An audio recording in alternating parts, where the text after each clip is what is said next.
Oh, jam! Hello, everyone, and welcome to a very special episode of the Mana Pool. This is the Mana Pool number 548, and I am Chewy. I'm the guy that always starts the show. You should know that by now. With me, as always, are these other people that are always here all the time, plus one who recently reappeared, and another one who periodic. Oh, just who are you people? I'm Brian. I'm the lead Rambler Tangent Master of the group, and I have spawned a token. Token, who are you? I am Samantha. Okay, all right. There's gonna be people that actually haven't heard you say anything here, so just say your name like normal. What's your name? Am Samantha. Okay, Yay. this is my. She's here for one quick thing, and then she's got to get to bed. So. All right, I'm Mike. I'm the rules guy, and we say something real quick. Okay? Classic. I'm the rules guy and the game lore guy, and maybe this was all just a ruse to help Sam stay up later. Me showing up late. Check Sam's texting history. Was she texting Mike? I need you to show up like 45 minutes late so I can not have to go right to bed. I'm not even tired. Okay, thanks. And I'm Dirk, the self-proclaimed greenest man alive and moral compass of the group. And my tokens hopefully have gone to bed at this point. Let's hope so. All right, so I know it's weird that Sam is here during the actual show, but that's because it's been a long time since we actually heard from Sam, and we wanted to do a Sam quiz before we get to our preview cards. So if you're here for the preview cards, you have to deal with the adorable first, and then we can have preview cards. Yeah. So how this works is Samantha starts describing a card, giving basic characteristics of it, and we wait for these guys to try to figure out what this card is.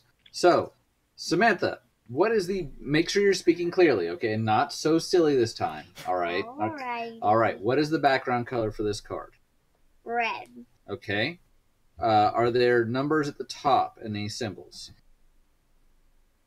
It's 3 of anything and a red. And a red. See, she's been playing more, so it's not. She's not saying 3 and a fireball anymore. So, and then I guess let's give this to them. What is this word right here? What type of card is it? Sorcery. All right. Give them a little benefit. And then what's going on in this art? So there's sort of like a skeleton and armor near sort of like a monster thing, and they're standing on like lots of gold, and there's sort of like a monster rocket, and there's sort of like an explosion. Okay. And then there's a bird flying around. Okay. And there's white dust coming from it. And there's sort of like a golden symbol in the air. Golden symbol in the air. Okay. In the background, there's also sort of like a city. A city. Okay. And then and anything else, or is that There's a cloud. clouds? Or is it nighttime or daytime? Daytime. All right. That's a lot of information to work on. So, who can name this card?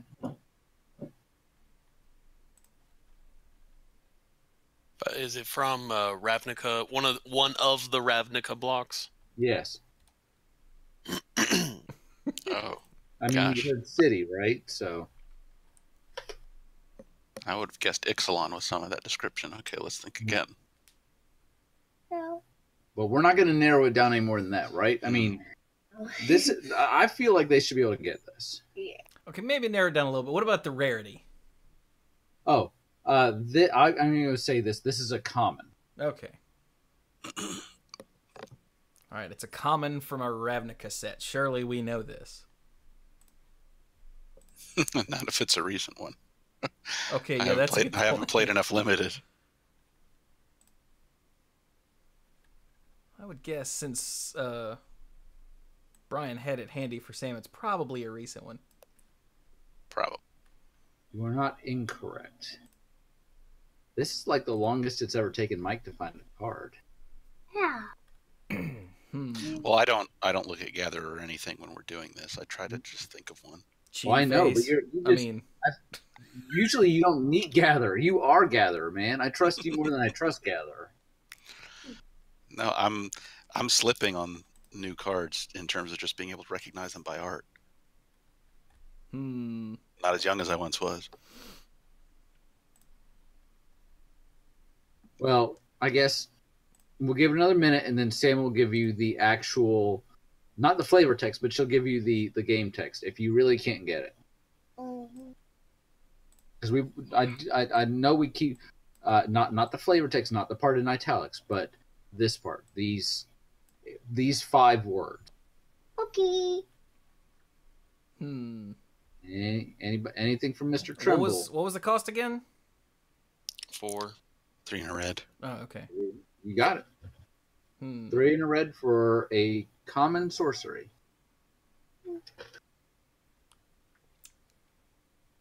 You guys got anything? Of course I got nothing. I don't know cards.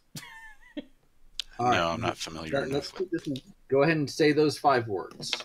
Destroy target artifact or land. Demolish. Demolish. Mike got it. Good job, Mike. Good job, Mike.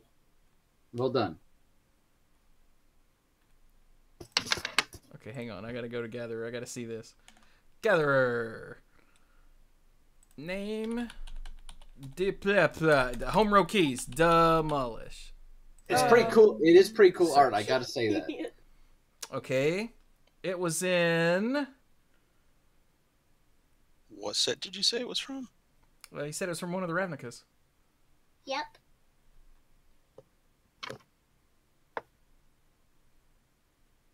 Man, Demolish. it's been a good amount of them. Demolish wasn't in any of the Ravnica sets. Ding! Check the chat screen. Got it. You jerk face. Demolish is our first of our 5 preview cards from War of the Spark. It's from War of the Spark. You knew this was the plan. You can stop being messing around. I would like the record to show this is Brian's idea. Yes. You can take all the credit. So, what is this flavor text? Can you read this? For every inch of land they take from us, we take it back or we burn it. Give them nothing. And that's Aurelia. So those are the immortals that are attacking. Remember we talked about Samantha's been caught up on the story. Do you like Nicobolus? No. Do you like Ugin? His brother. Eh. Yeah. I mean, she's had a lot of history thrown at her. I mean, so. I don't hate it. But so yeah, this shows the immortals or the eternals or the eternal attacking, and it seems like the Boros solution is if it's within their grasp, just burn it to the ground first. So, by the way, all of our preview cards were completely free previews provided by Wizards of the Coast for us to reveal to everyone without any sort of other things. No money, no none of that. I have to say this is part of the agreement. So, free previews. Yay! Yeah. And I know about Liliana. yes, she's seen the trailer, which if you haven't seen it, man. what are you doing with your life? Sam, before you go to bed, what did you think of the War of the Spark trailer? I loved it. It's an interesting Nice. remote. I mean, it's very pretty, isn't it? But pretty. and she was like, "Why are they moving backwards?" At first, I had to try and say it was basically an artistic decision. Because it's awesome. So she's seen that one. Now, before she goes to bed, do we have time to cover these others, or should I just take her to bed now? Please. Sure. Okay, so listeners, hang on. Let me find the email. All right, so we'll go into more detail about this once we get through these. Where's my email? Oh no, I didn't mark it as unread. There it is. Okay.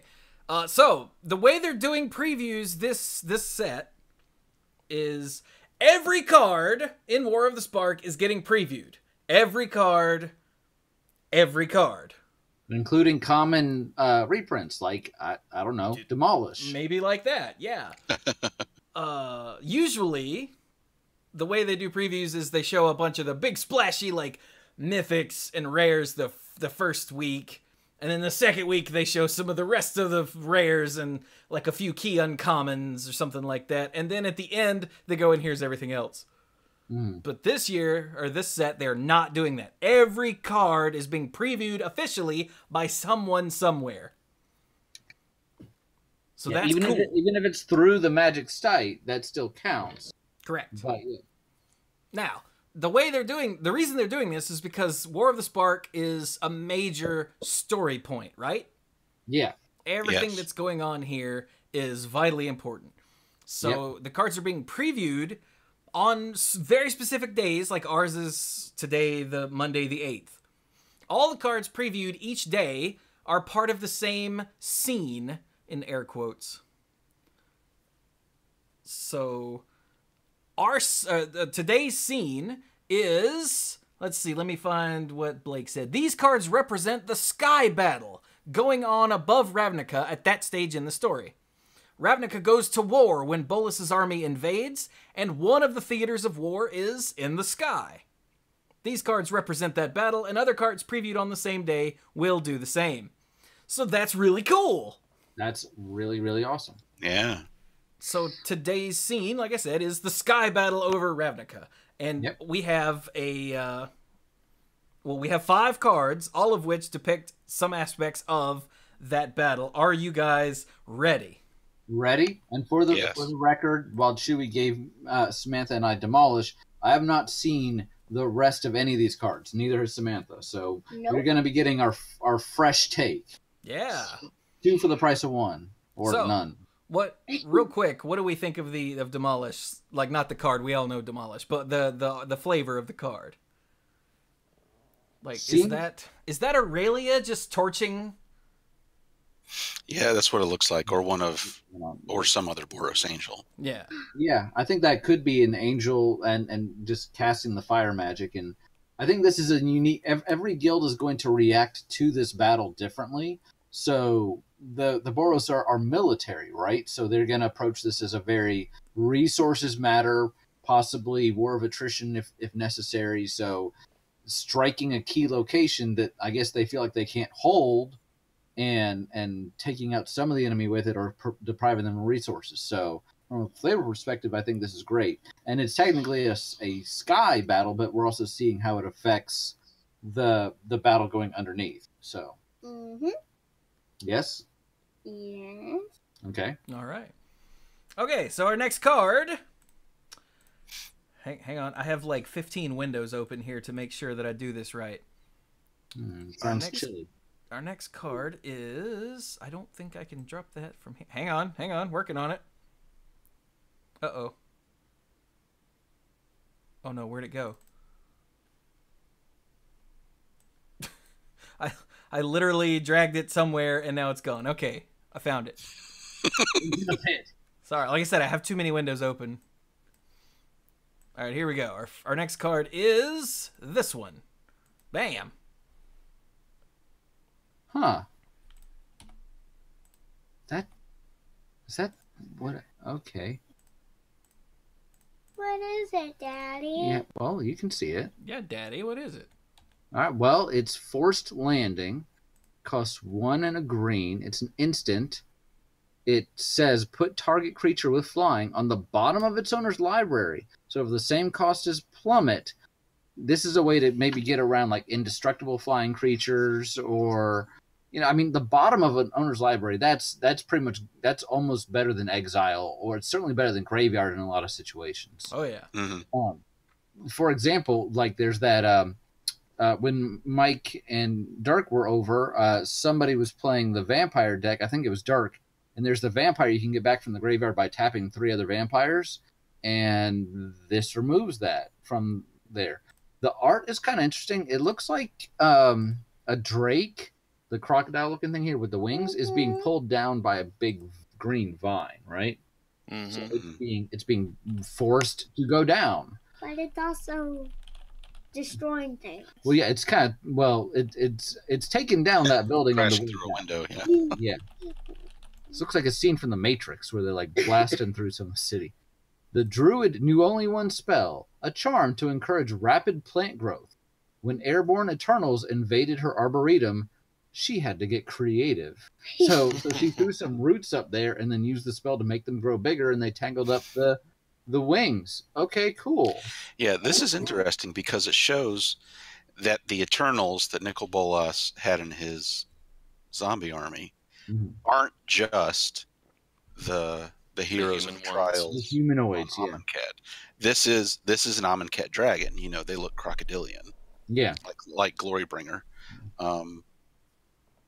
And I don't think that was made clear before that Nicol Bolas also brought other creatures into the Eternal army. I don't think it was a surprise. I think it was a surprise as well. And depending on how far we get with other things that have been spoiled, you'll see a couple more of these. Yeah, I think a day or two ago they showed the first non-humanoid Eternal. Okay, I haven't actually seen anything that was done earlier this week. So Oh, I cool! wasn't You're gonna have a aware of blast then. Yeah, Chewy, can I say what the creature type was? No, Uh, I really want Mike's jaw to drop. Okay. All right. Well, especially since if Mike of all people has not been keeping up with it, that will that. be. Zombie fish crab. What?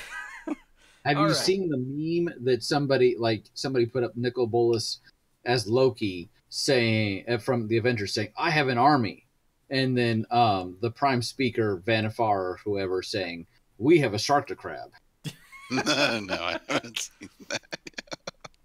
All right, so Force Landing is cool. This is a Selesnya way to handle flyers. Clearly, Yeah, and it's kind of a unique effect. So I like it.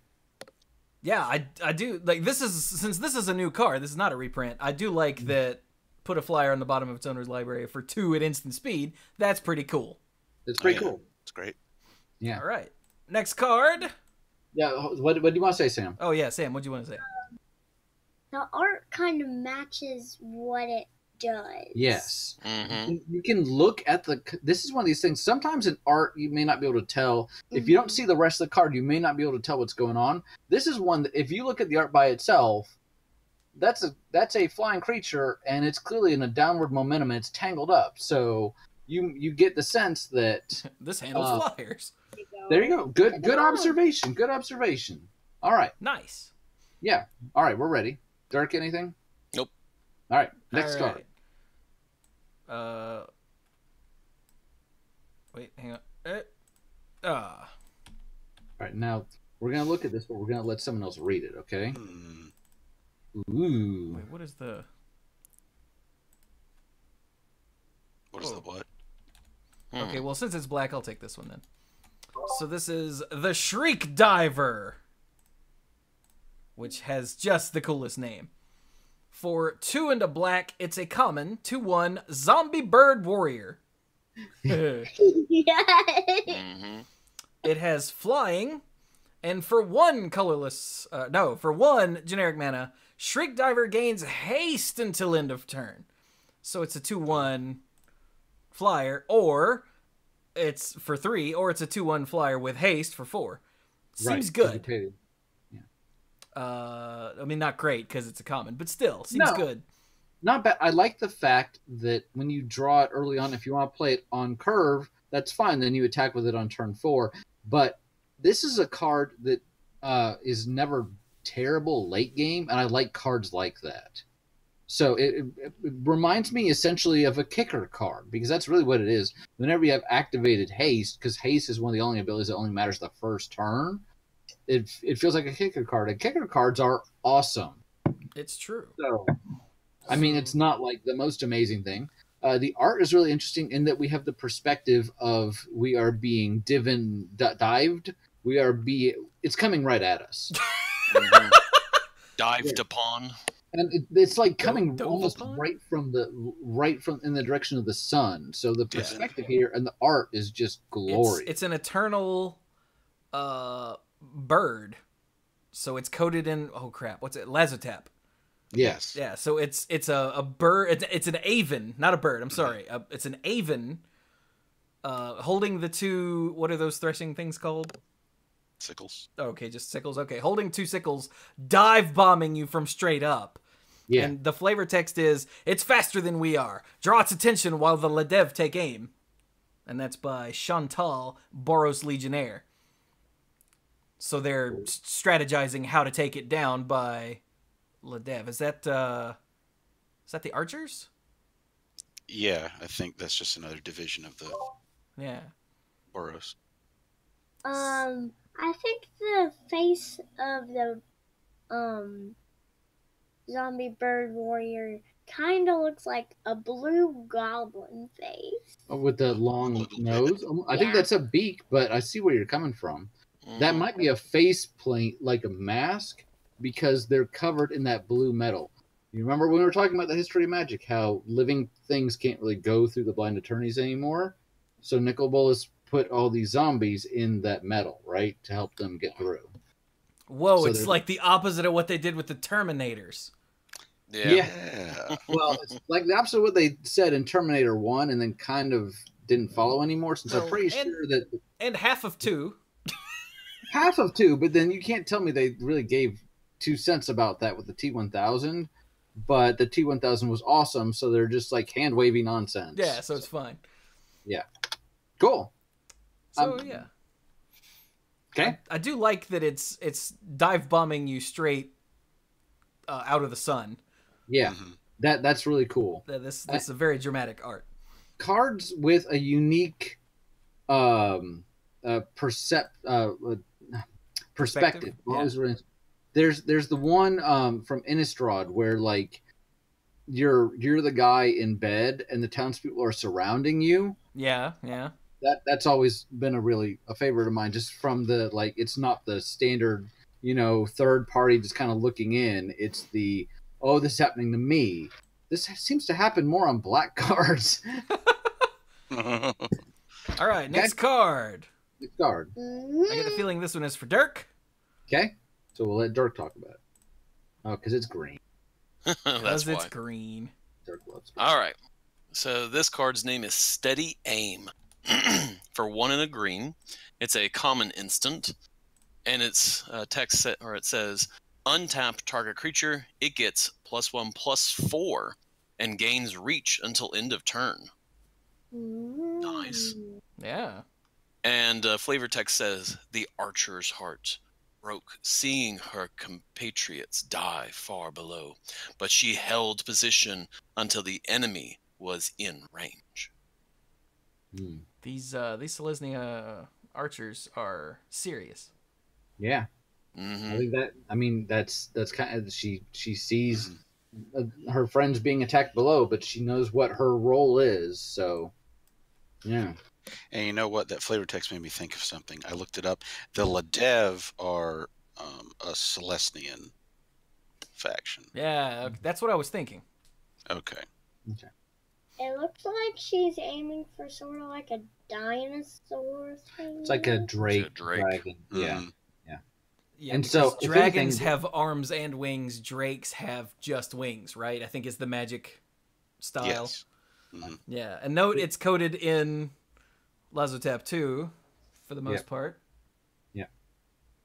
Just going back real quick to what you were saying about the Ledev being a Silesian faction, then I think it's not insignificant that the previous flavor text on the Shriek Diver is being said by a Boros Legionnaire. So that shows you, this is an all hands on deck. And while some guilds are probably going to be less likely to cooperate than others, it reminds me a bit of the invasion on Dominaria, where you had different factions and countries binding together because Phyrexia. So Right. Yeah. but yeah, I mean, interesting combat trick, and you may not be killing a whole lot with it with just the +1, but the +4 means that your guy at least is going to be able to survive taking quite a hit. So Yeah, it definitely says block a flyer and don't care. yeah, and the fact that it's untapped means you can attack with all your guys because it's an instant, and then when it's their turn, they're attacking you back. you target one of your guys to untap, and now all of a sudden you have one more blocker than they thought you did. And that blocker is probably going to survive because it's getting +4 toughness. So it's also kind of cool. Like, let's say that your target creature is an 8/8. Okay, that's big. Well, Yeah. And, so it gets the +1/+4. right. It will be a 9/12. Very good math. And FYI, that's terrifying. Is it bad that she did that math faster than I did? That seems I mean, bad if I'm for putting me. that into an 8/8 that's becoming a 9/12, I might just go, well, that's it. Yeah. But Okay. I really want to see this art like full sized because I it's mean, a there's a really lot of so cool it's detail. an archer. We're looking over the shoulder of an archer who's up at the top of a tower or something, Yeah. super high up in what clearly looks like Selesnya territory because there's all this greenery around. Yeah. Mhm. Yeah, and the clothing she's wearing too. Well, I mean, Yeah. she's Selesnya, yeah, but Oh, okay, I see what you're saying. Never yeah, mind. and she's taking a steady aim at a drake who's flying by, and at her, and I just really want to see that large Mm-hmm. because that perspective is really cool because you're looking down over her shoulder so you can see all of this Ravnica strewn out below, and it's all blurry because you're super high up. I just like it. Okay, next. Yeah. Last one, right? Yep. All right, Mike. All right. Yeah, this is totally a Mike card. Let's see what we have here. I love the name right off the. Before I read anything else, I love the name. Turret Ogre. Awesome. For 3 and a red, it's a 4/3 Ogre Warrior. Pretty good so far. Reach, that's cool too. When Turret Ogre enters the battlefield, if you control another creature with power 4 or greater, Turret Ogre deals 2 damage to each opponent. Huh. That's cool. Whoa. Like, you got 3 life? Here's the flavor text. Common Gruul Career Aspirations. Berserker, Yep. Shaman. Yep. Catapult. Ding. I suppose that's better than being the ammo. Yeah. All right. And then the art is pretty cool. It really is. You can see the ogre sort of like climbing up some sort of pillar. Is he climbing or is he already up there and he's getting ready to throw this boulder?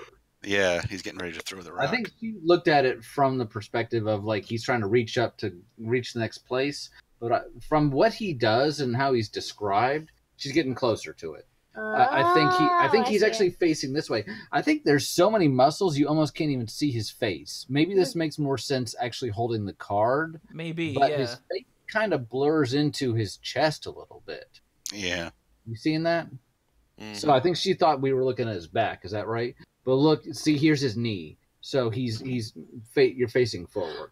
Oh, yeah, that I help? see that now. Okay. How is he staying on the building? Well, there's a ledge right there. Oh. It's hard to see. Either that or he's flying. Ogres can't fly usually, so I'm guessing he's standing on a ledge. I really like that there's. So he's lining up to throw this boulder at another like a shriek diver essentially Yeah. in the That's what it looks like. foreground, but then even closer in the foreground, in the corner is another one that we're just looking past. Yeah. This looks like a still from like a war documentary. You know what I mean? Mm-hmm. Which I really dig because that's what it is. The art in this set, for the most part, is a war documentary. Right. The tower, something about the tower makes it look like is it or something. And there's also that lightning around, so that also makes me think that he's standing in front of an is it tower where all this shooting is going back and It forth. could be just based on the shape. He might be standing up next to the beacon. Maybe. Because the this beacon is- had that thing that stuck out of the side, like it's on the right part of the art. But until I go Yeah. look again, I don't know for sure.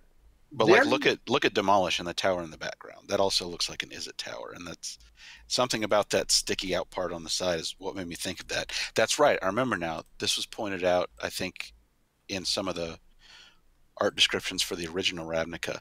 They have those landing pads for in Oh, case yeah. Niv Mizzet wants to drop by.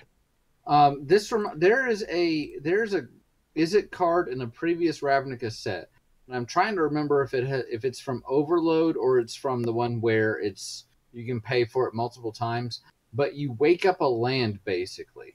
I think it might be from Return to Ravnica. Something Spires. That might be. I think that's original Ravnica. That's original Ravnica, yeah. And the architecture there reminds me.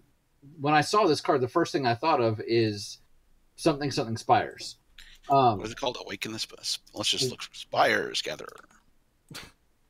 Not Plars. That's not a word. Plars? Not bracket. That's not a letter. Oh my I'm goodness. looking up Chancellor of the Spires, Genju of the Spires, Neil Spires, Weight of Spires. No, it's not Spires. Maybe it's a Why Weight. isn't it Spires? Because it's not. Well, dang it. Okay, hang on. It was in original Ravnica, so that's this one. Mhm. Because it was... Wasn't it? No, it was... It was in Guild Pact, I think. Okay, it's not Awaken anything either. So Mike has failed us. I think it might be. Blame Mike. Yep. I mean, Yeah, we're thinking about the same thing. It turns a land into a 3/1, Yes. Yeah, and I'm on it it. has replicate. Yes. I'm trying to find it so we can show the stream. But, here we go. Siege of Towers. Wow, we're the worst. Siege of Towers. Yes. Can you drop that into the thing real quick? Or you could type it in, because you're in Gatherer right now. I know. How do you spell Siege? S-I-E or S-E-I? SIE. SIE. That is kind Yeah. of Izzity. Yeah. Yeah, see, some of the towers look like that a little bit. So yeah, Yeah, Okay. it also looks like the tower on the new Steam The new vents. Steam vents, yeah. Which is... Yeah. No, not stream Oh. vents. Goodness. all right. Well, and with that is definitely time for somebody to be getting some sleep because somebody needs to go back to school tomorrow after having a couple days off to recuperate. So say goodnight to all the listeners and the other hosts, and you're off. Good night. Good night, Sam. night. Good night. Thank you for helping us with our previews. Okay. I'll be back in just a minute. I'm gonna put her down quickly. Okay. Bye-bye. Bye. Bye. By the way, the art on the new Steam vents is actually the construction of the beacon. Oh, okay. So that's the beacon. Yeah, a massive new Izzet building project with an unstated purpose? Probably fine. Uh-huh. Because that has always ended well. Exactly. All right. Well, since Brian is back now, we will continue on. Brian, did you know that the art on the new Steam vents was actually the beacon? I did not. Yeah. No one did until Steam. just a few days ago. Steve Vents. Pretty cool, huh? Nice. Or may not. I mean, this is clearly a trap, so. But we didn't know that when Guilds of Wrong Ravnica set. came out. So, do we. I found the section you were talking about with the see the story. Do we want to do that first, or want to do the mechanicals article first? Mechanics. The mechanicals articles first. do the machines, Donatello. All right, so there's the story thing. I don't have the mechanics up, sadly. Somebody get me a link. I'm for that on it. while I I'm on it. figure this out. Daily So entries. everyone, those were our previews. As I warned the listeners before, we didn't have anything like super splashy, but it doesn't matter. We got some world building. Yeah. And I really love how they're doing these in steps. And hey, now Demolish is in a Ravnica set for the first time ever. So, but no, I mean, in all seriousness, we really appreciate the previews. They're awesome. Keep them Yeah. coming. Yeah. So, mechanics first. There's only really one. There's only one new mechanic, and then there's one returning mechanic, and then there's one mechanic that's not really a mechanic, but they're changing how it works. So, I'll just go ahead and get started if that's all right. Planeswalkers. So everybody's like, well, Planeswalkers, no big deal because we've known about those for years. Well, I remember thinking, and I think we had this discussion, if this set was going to be a Planeswalker set, how do you do that? And this is before we found out about the whole one per pack thing. How do you do that? Can you do that? Because there's what we call an as fan, and Mark Rosewater talks about this. Like, if your set has a theme, and you open a booster pack of it, and you can't tell what the theme is, then you've failed. That's called an as fan. Like, when you fan out the cards, how many cards in that point to this theme? So, do you have like the usual 5 Planeswalkers, maybe as much as 7 in the set, and lots of things that care about Planeswalkers? They took the approach of, in case you haven't heard by now, which would be remarkable, every booster pack has a Planeswalker. And, importantly, Planeswalkers in this set go from Mythic Rare down to Uncommon. Now, because they're on a separate sheet, printing sheet, that works a little differently. I really think the closest, I told Chewie this, I think the closest analogy is to Innistrad and Shadows over Innistrad with the secondary sheet for the double face cards, because every booster pack had a double face cards, but not every double face card was the same rarity. Yeah, the actual closest analog is the legendary creatures in Dominaria. And they actually used that printing technology, didn't they? So, I guess I'm just showing my age. Back in my day, our cards had 2 faces and all that sort of stuff. So, anyway, how this... I went on the record before we knew any of this to say that I didn't like the idea of uncommon Planeswalkers. And forgive me if you've already heard this on Monday Night Magic. I still don't. Because, like, they've been shoving the Planeswalkers are the big epicness, and they're mythic. And they'll always be mythic, they're always mythic. Since they started...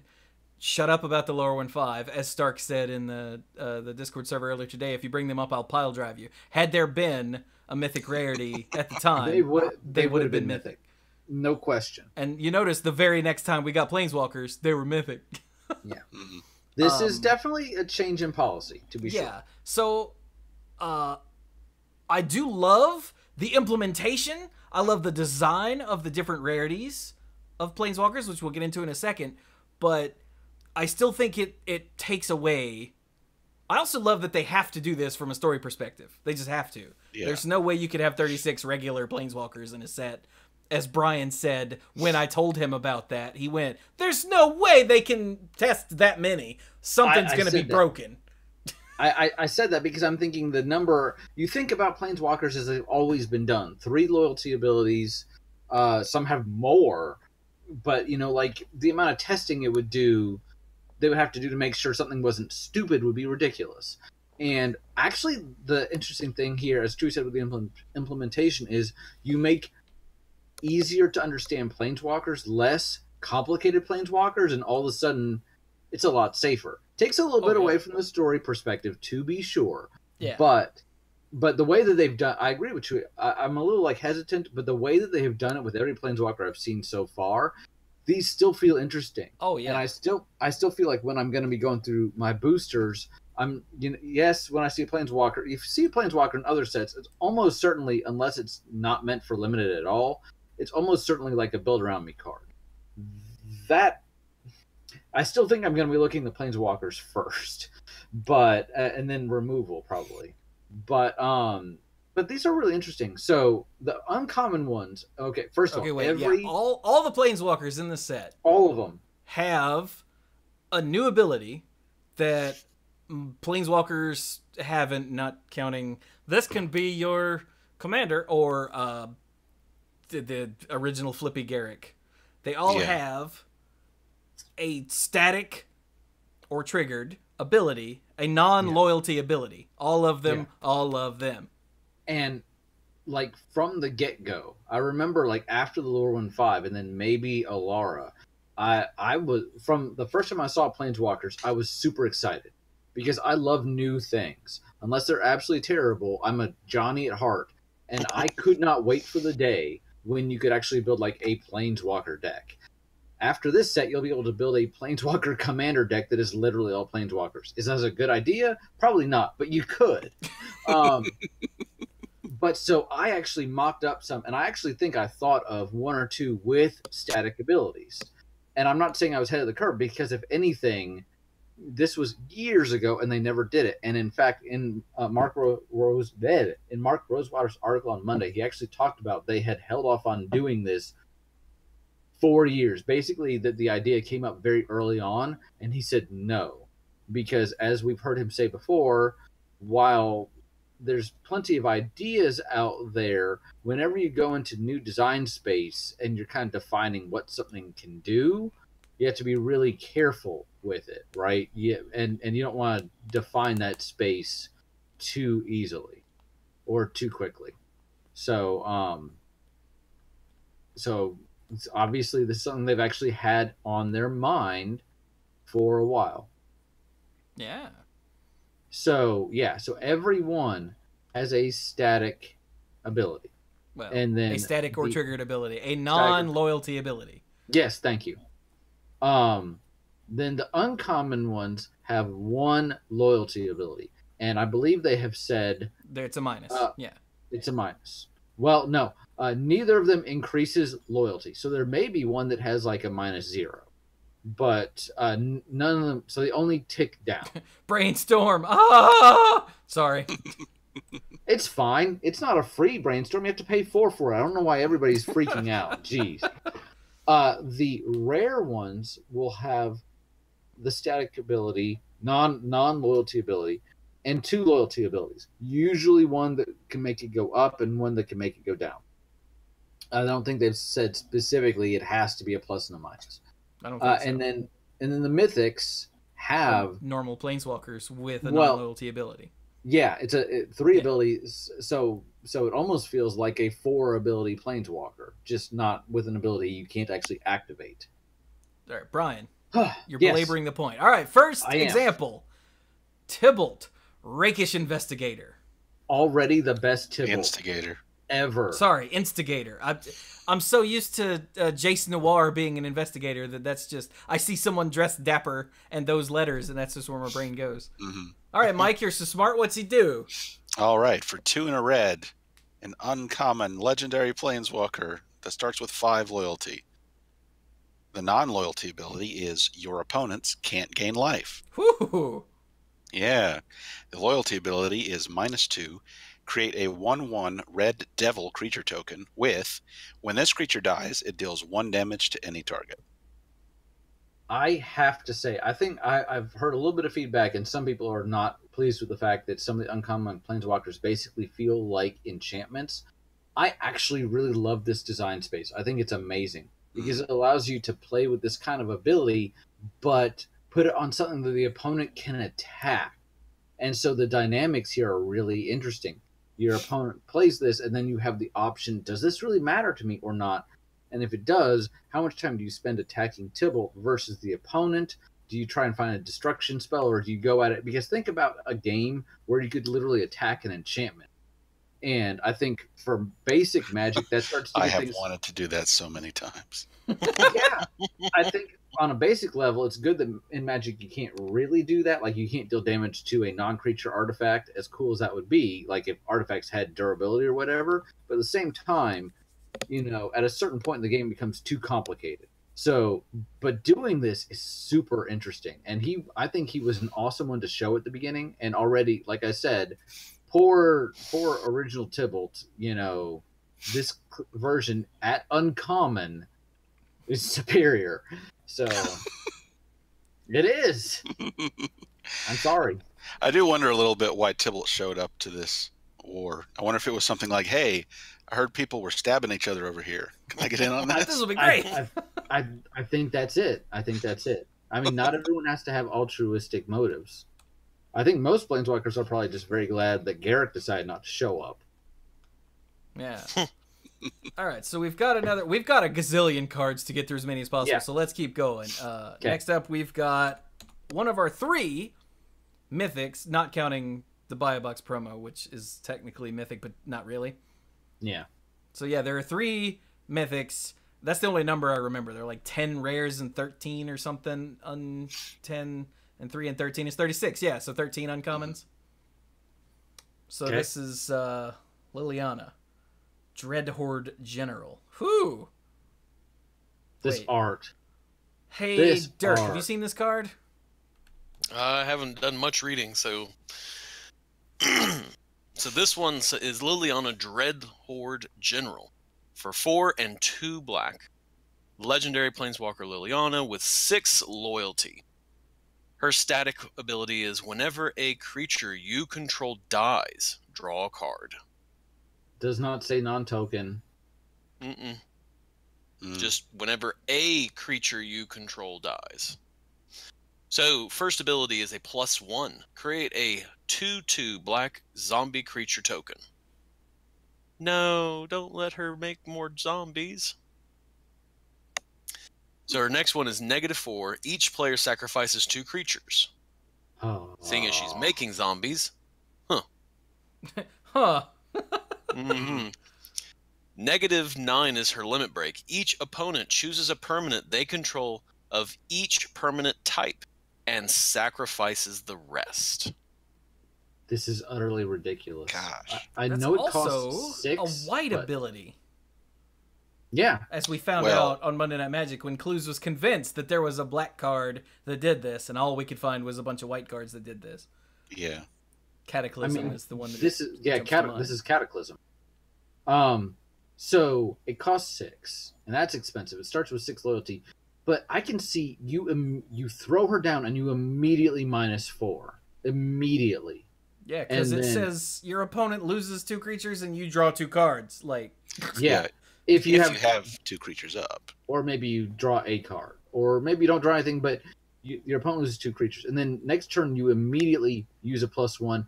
And we have said since literally the first Garrett, which was arguably the best of the Lorwyn 5, Mhm.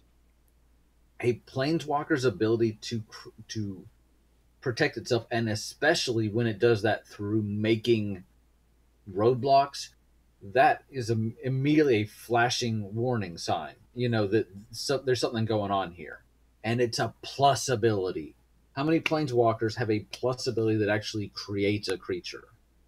I'd have to do some research. I'm sure Very somebody listening is like, it's this number. I don't know, but you often see it as a minus ability. Of course, she costs 6, and then that Cataclysm, that limit break basically says you win, because let's not forget it doesn't say non-land.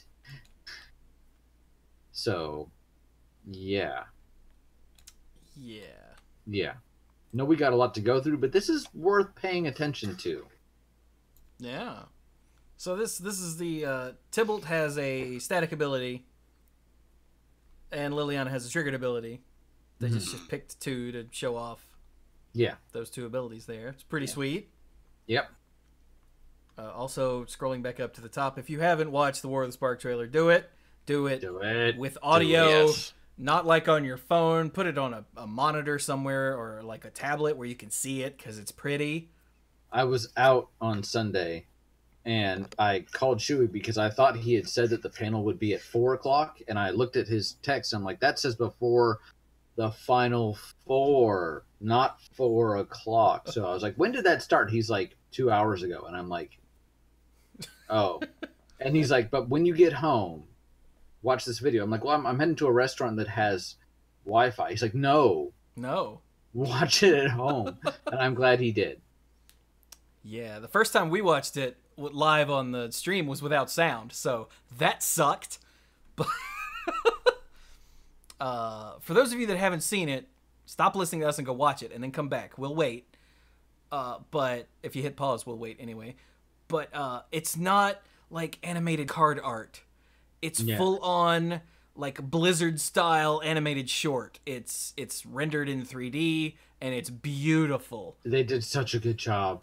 And also Blizzard style, it grabs you by the feels and it yanks.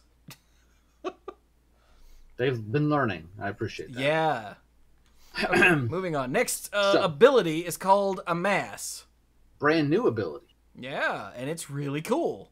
Yes, and so many people, I think, are going to misunderstand this at least once. Yeah, especially at first read. Even Mike was Yeah. like, what? Or at least I think it was you. Somebody that... well, you're the only person I've actually talked to in person. Yeah, I was a little because before I had completely you have to finish reading it for it to make sense. Yeah. And So- the important thing is you don't get a choice. So we'll go ahead. Yeah. So, Relentless Advance is our first Amass card. For 3 and a blue, it's a sorcery, it's common. It says Amass 3. Sweet. That's it. That's the rules. Next text. card. Amass 3. But what that means, the reminder text is nice. It says, put 3 +1/+1 counters on an army you control. The hell's an army? I'll tell you. If you don't control one, create a 0/0 black zombie army creature token first. Oh. So basically, you ask yourself a question: do I have at least one army? If you do, you pick one of them and you put 3 +1/+1 counters on. Okay, well, let's not do the pick one of them. Without Okay. shenanigans, there's no way to Without get a Mr. second army. Ultimates. Yeah. Yeah, unless you do something else. There's nothing on Amass cards. Yes. I'm only saying, like, there could be corner cases, but you are, like, Yeah, if you made there a are copy, clone cards and whatnot. Don't Yes. don't worry about those. If It's you- possible, but it won't happen often. if yeah. you are only playing a mass cards, you will only ever have one army. Let's put it that way, right? No, just say you'll only have one army. Shut up, Brian. Okay. Unless you're doing it on purpose, you'll only have one army. Okay. Yes. Okay. So, like Brian said, you go, do I have a zombie army? And if so, you can't harm me. No, do I have a zombie army? If yes, you put 3 +1/+1 counters on it. If not, then you make one and you put 3 +1/+1 counters on it. Yes. And I think this is really cool for limited. Yeah. Because It's it's great for going limited. to be always either get a free dude, well, maybe not free, but get a dude, or make my dude bigger. Both of which are really freaking sick in limited. I think it's great. I'm just looking for the first time at, like, the pre-release or something where somebody has one and then they play in a mass card and reach for another token. I'm going to be like, no! And hopefully that person is not me, because I could see doing that at least once. So just double check. Just double check first. So, yeah. It's interesting that they put this version of a Mass Effect on a blue common spell. It's a really clean, I guess, Yeah, but it's blue. wouldn't- I think is his point. Wouldn't it make more sense? Wouldn't it make more sense in black? I don't know. I don't know. I think they need to spread it around a little bit. I know. I feel like if you did this in green, it would be 2 in a green. Yeah, So- I'm pretty sure. I wouldn't be surprised if they restricted it to the nickel ball as colors. That would not surprise me at all. So we have another mass card. I'll go ahead and take this one if that's all right. In fact, I'm going to take it because everybody else has had a card so far. So yeah, this is Dreadhorde Invasion for 1 and a black. It's an enchantment. It's rare. At the beginning of your upkeep, you lose 1 life and you amass 1. So as we said, do I have an army? If I do, +1/+1 counter. If not, make one with a +1/+1 counter. And another ability here: whenever a zombie token, notice it doesn't say army, whenever a zombie token you control with power 6 or greater attacks, it gains lifelink until end of turn, which is awesome because you paid a couple life, gotten a zombie army, and after a certain point it starts getting you life back. And at the point that it's at 6 power, you're talking about getting 6 life back. That's ridiculous. So I think someone somewhere compared this to Bitter Blossom, and Which obviously it's not. It's not. Oh, no, not at all, because the tokens don't fly, and you're always limited again to 1 token, which in some instances will not be as strong. You can't do as many effects to, like, spread it out. But again, having that second ability is super relevant. And I love the fact that you could even play this in a zombie deck, and you just get a big enough zombie, that's with or without the Dreadhorde Invasion counters, and get a benefit.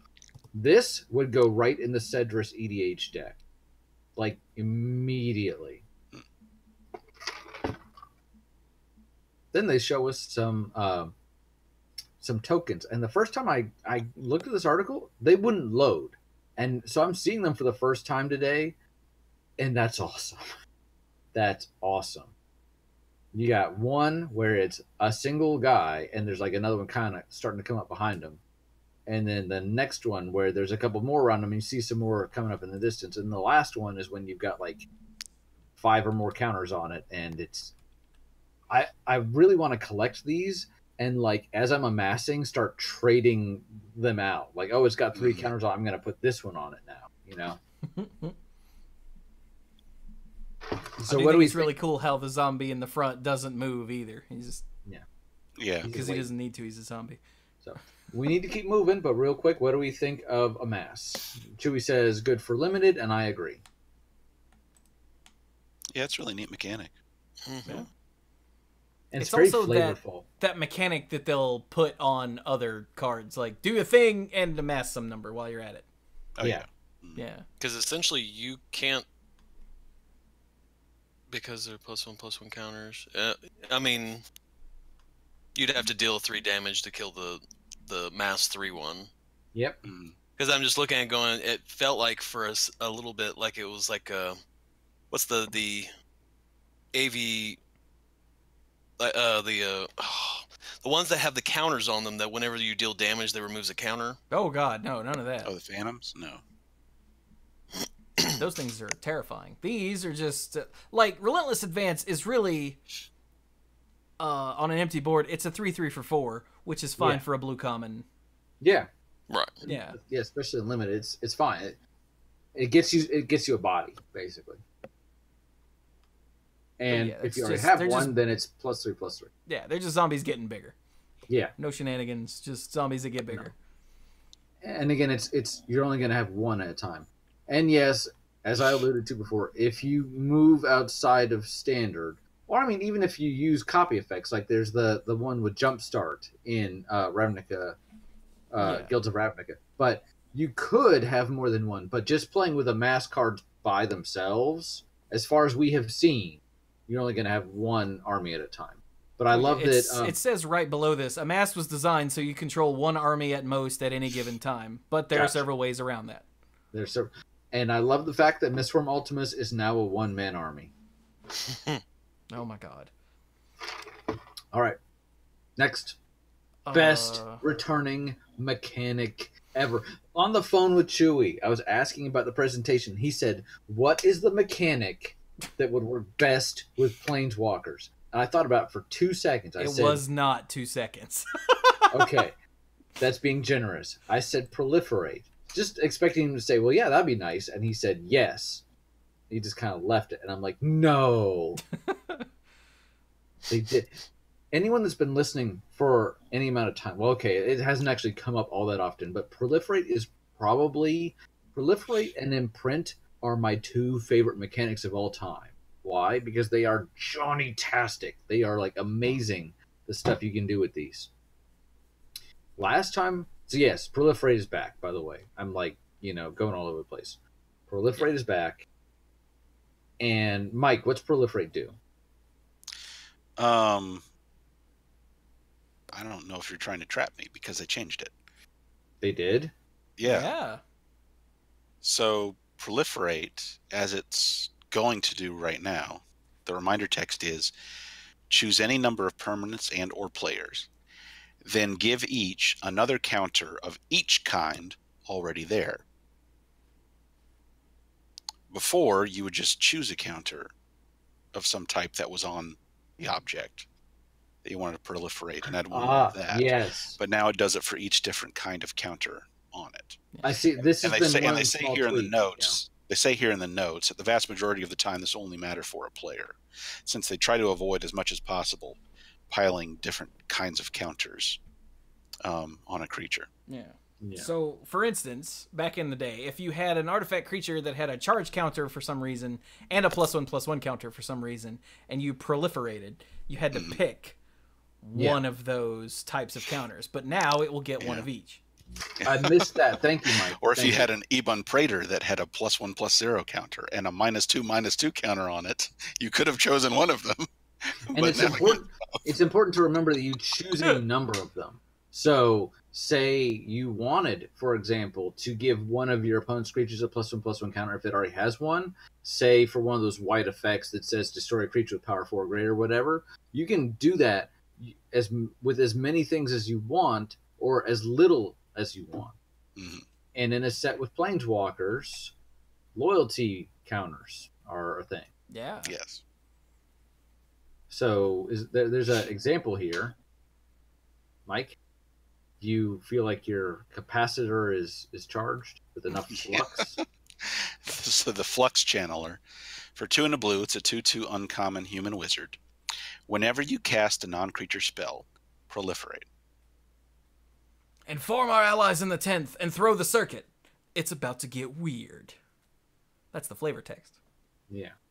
And so this is like basically the gutter snipe of proliferate. Pretty much, And yeah. I feel like if you can untap with this in the right deck, things are going to go crazy. It will get nuts. Yeah. Yeah, I know this is not a ton of mechanics, but without even seeing any of Is the everyone okay? cards, Did someone just choke to death? No, I just like my mind just went to storm. Oh, okay. because you're a bad man. Oh my but gosh! I was just gonna say that even without getting into any other cards, already this set has so much promise to me because I love planeswalkers. I think Amass is pretty cool, and guys know me. I would do limited every day, all day if I could, and then proliferate. So I'm like already sold. You've shown me like 4 cards, and I'm like done. Take my money. So with that in mind, how about some other cards? Chewy, you want to hit the thing you told me about What is the thing I told you about? on the main page? The see the story thing. So you're just Spark being story cryptic for seems- the sake of being cryptic now? All right, so No, a thing that they're doing with this one, because there's so much story that matters in order on the main page. Hang on, let's go back. If you go, so here we go. You see Daily MTG, those of you watching the video? If you scroll down past the articles and past the freaking ad, you'll see this. War of the Stark Sport. God. War of the Dark. Stark, this is all your fault. I say your name so much. Freaking, I can't say Spark. Mr. Spark, I don't feel so good. War of the Spark story scenes. If you click on that, you get this. Remember I said every day is a new scene. So we've had 6 days of previews now, apparently. I see 5. I see 6. I was going to say, did you scroll down? No, okay, it's on another. The way my screen is, okay, yeah, I'm good. I'm with it. All right. Yeah. So, if you click on Act 1, Scene 1, you get some cards. And this isn't going to show all the cards from each scene, because that would be insane, but it is going to show some of the big ones that really explain what's going on. Yeah. Mhm. So, here we have Dreadhorde Invasion. Okay. We have Tezzeret, Master of the Bridge, who is the Buy a Box promo. Mm-hmm. What's he do? Somebody that isn't me, because... Hey, Dark. So he's costs 4, a blue and a black, so grand total is 6. He starts up with 5 loyalty, and he's a mythic. And his, always on one is creatures and planeswalker spells you cast have affinity for artifacts. I'm sorry, that was involuntary. That was a cool sound. But anybody that played during Mirrodin, Yeah. Yeah. Affinity was terrible. They did clarify that Affinity is not back, it's just on him. it's just on him. So Good. nobody And freak out. most things are not going to be free anyway, unless there are artifacts in addition to these other things. I guess you can make Karn free. Oh my god! All right, keep going. So his First ability is +2. Tezzeret, Master of the Bridge, deals X damage to each opponent, where X is the number of artifacts you control. You gain X life. Seems good. That's its Mhm. plus. That's his plus. And it's a Yeah. +2. Each opponent. Yeah. Ugh. Mhm. He's going to be great for Brawl. Does And yes, anyone people but do- you still think about Brawl? Let us know if anyone out there still thinks about Brawl ever. We played some Brawl on that time you weren't here because, didn't want to get sick. But yes, I realized that they have not given it the support. Anyway, keep moving. Sorry. No falling asleep. Second ability is -3. Return target artifact card from your graveyard to your hand. Okay. And the last one, limit break, -8. Exile the top 10 cards of your library. Put all artifact cards from among them onto the battlefield. Yeah. He is the buy a box promo, and I think he's exciting, but he's safe. I don't feel like this is a Nexus of Fate kind of thing, which I still feel like Nexus of Fate in and of itself is not stupid, but whatever. People disagree with me, and that's fine. Yeah, I think, but yeah, I think disagree with you. I think he is exciting, and I think I would love to get one of these for a Brawl deck and possibly a Commander deck, because he's very build around me, and he's really interesting, especially in multiplayer. That first plus ability is like, hey, let's ding everybody, gain you a bunch of life, and +2. That's great. So yeah. But I don't think it's gonna be like Tezzeret standard. Now, Yeah, 3 this months isn't from the now, next Nexus of Fate. No. I think Tezzeret is, has a potential to be the real deal, but not on the Nexus of Fate level. I think the combination of the non-loyalty ability and the +2 make it a real card.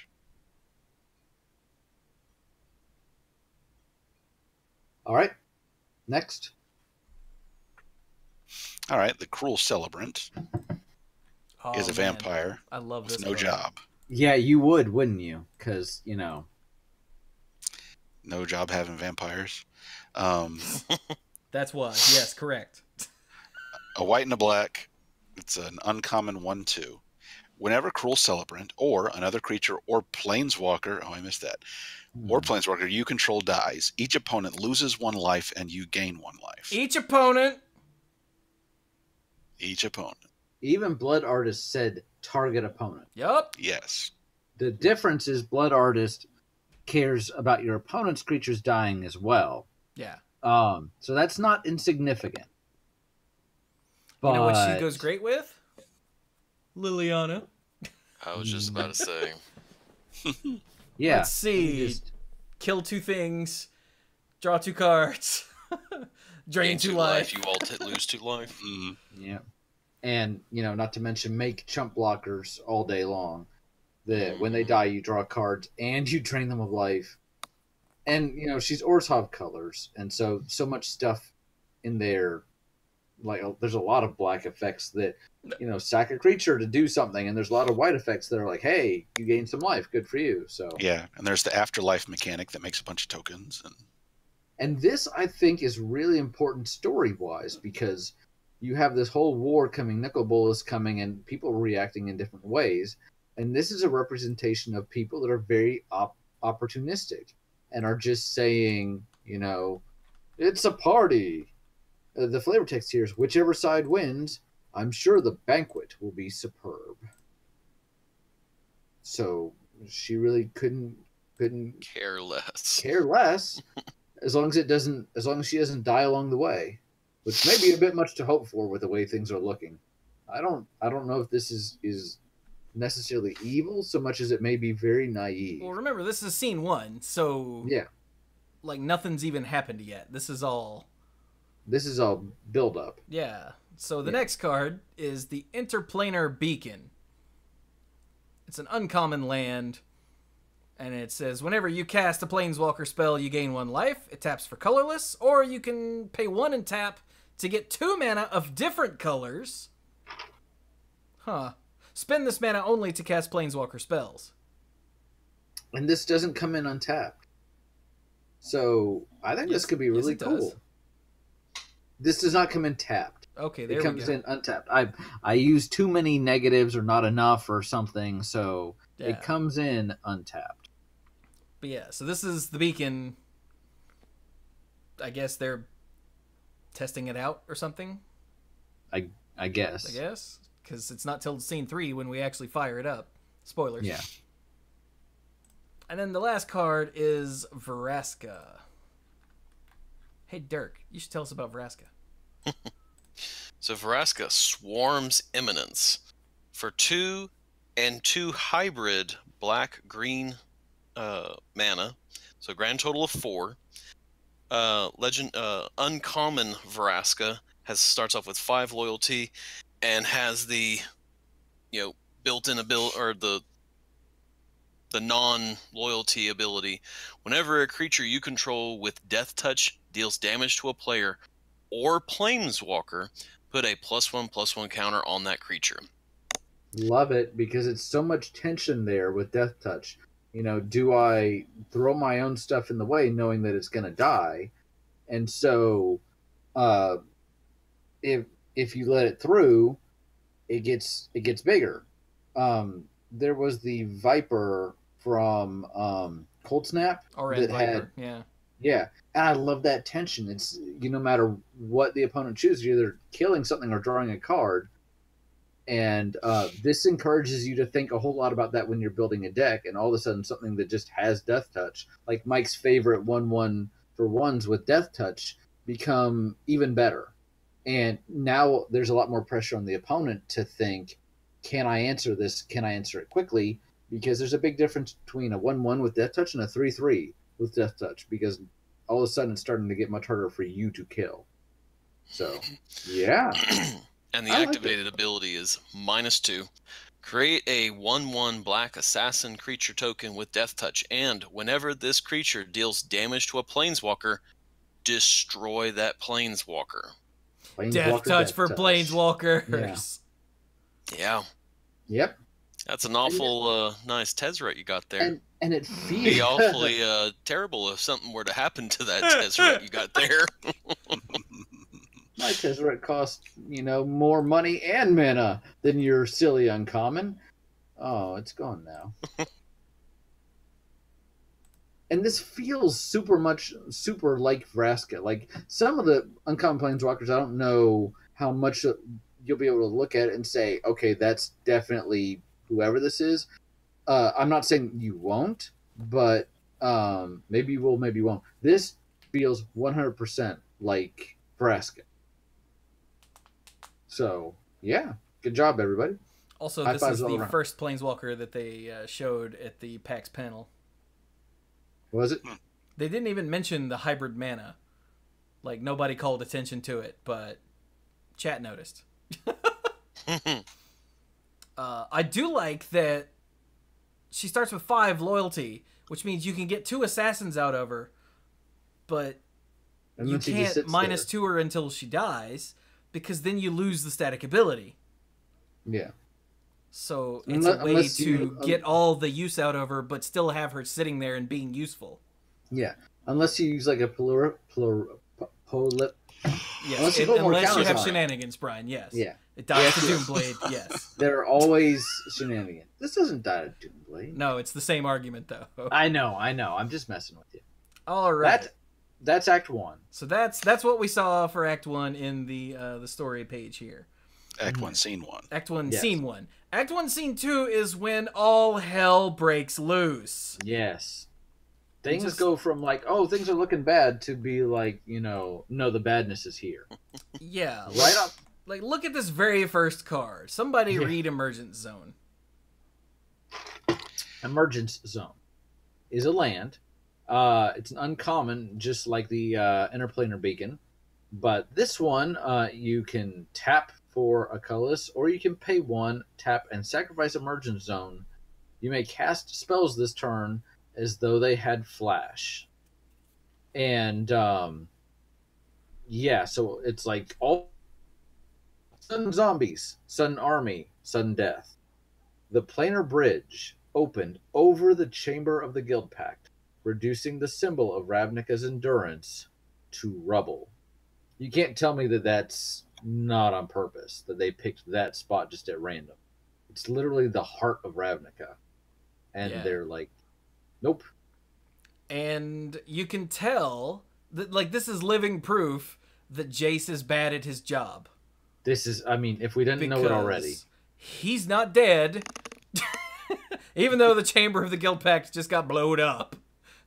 Well, and I can't help but I actually had that thought, and I can't help but think that were Jace better at his job, he probably would be dead. So it may be in the best that he was an absentee landlord in the long run. So I would say, or maybe he could have stopped this from happening, but it's Nicol Bolas, so. Yeah. But as bad as that is, Yeah, they tried stopping him. It didn't work. but as bad as this is, and you have that sudden sense of boom, it was the next card that I think emotionally hit me the most of what we had seen so far. Because this is, I'm going to go and take this one too, because man, Ravnica at War for 3 and a white. It's a sorcery. It's rare. Exile all multicolored permanents. If that's not a kick in the balls, I don't know what is. Mm-hmm. The heart of Ravnica disappeared before anyone could strike a blow in its defense. And there's just what looks like a child just looking out over the gate that suddenly opened and all the destruction that is starting. And it's just, I don't know, it just kind of like got me like, whoa. I knew this was going to be rough. And I know that, you know, things are going to get worse for our heroes, and we're going to lose some people probably, but it's maybe the picture of life on Ravnica that's existed for so long, and they've already dealt with a lot of conflict, but all of a sudden there's this alien force, and you know everything is about to change. That kind of really struck me. So, and then as far as the card itself, yeah, wow, just wow. It's a wrath effect for multicolored permanence. And while this set will not have the same themes as like the guild focus and all that on multicolored, there are some multicolored spells, not to mention this is to tie in with the last 2 sets we've just had, which were pretty heavily multicolored. So, hey, Mike, that's a nice Fire Minds research you got there. Would be a shame if something happened to it, like that Tezzeret. Oh, Tezzeret. Shame if he's gone too. Anybody else?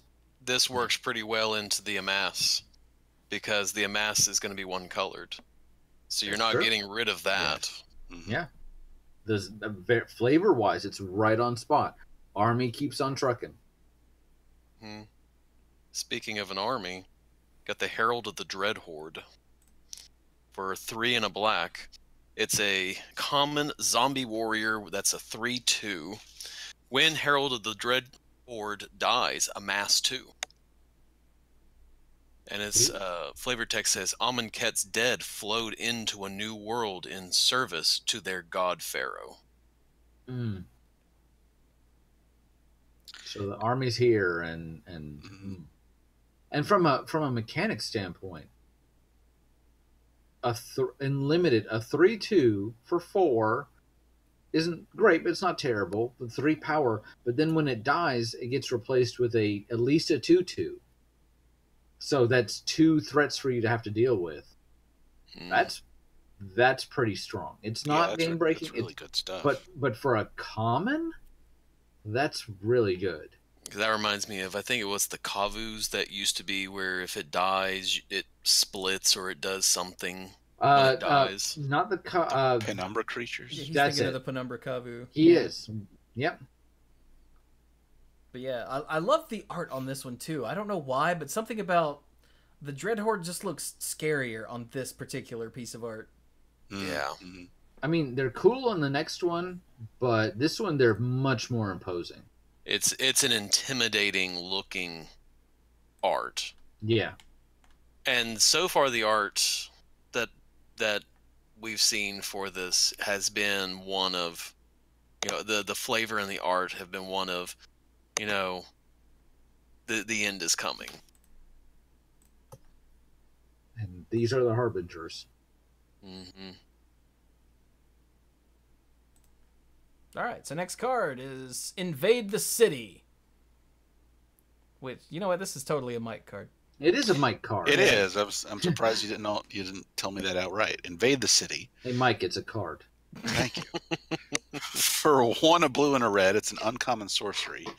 Amass X, where X is the number of instant and sorcery cards in your graveyard. That's nifty. The flavor text says, "Death greeted the world with a roar of desert air." This, to me, is such a good card, regardless of whether or not it's strong or anything like that. This is exactly what a card should do, where it has the new mechanic.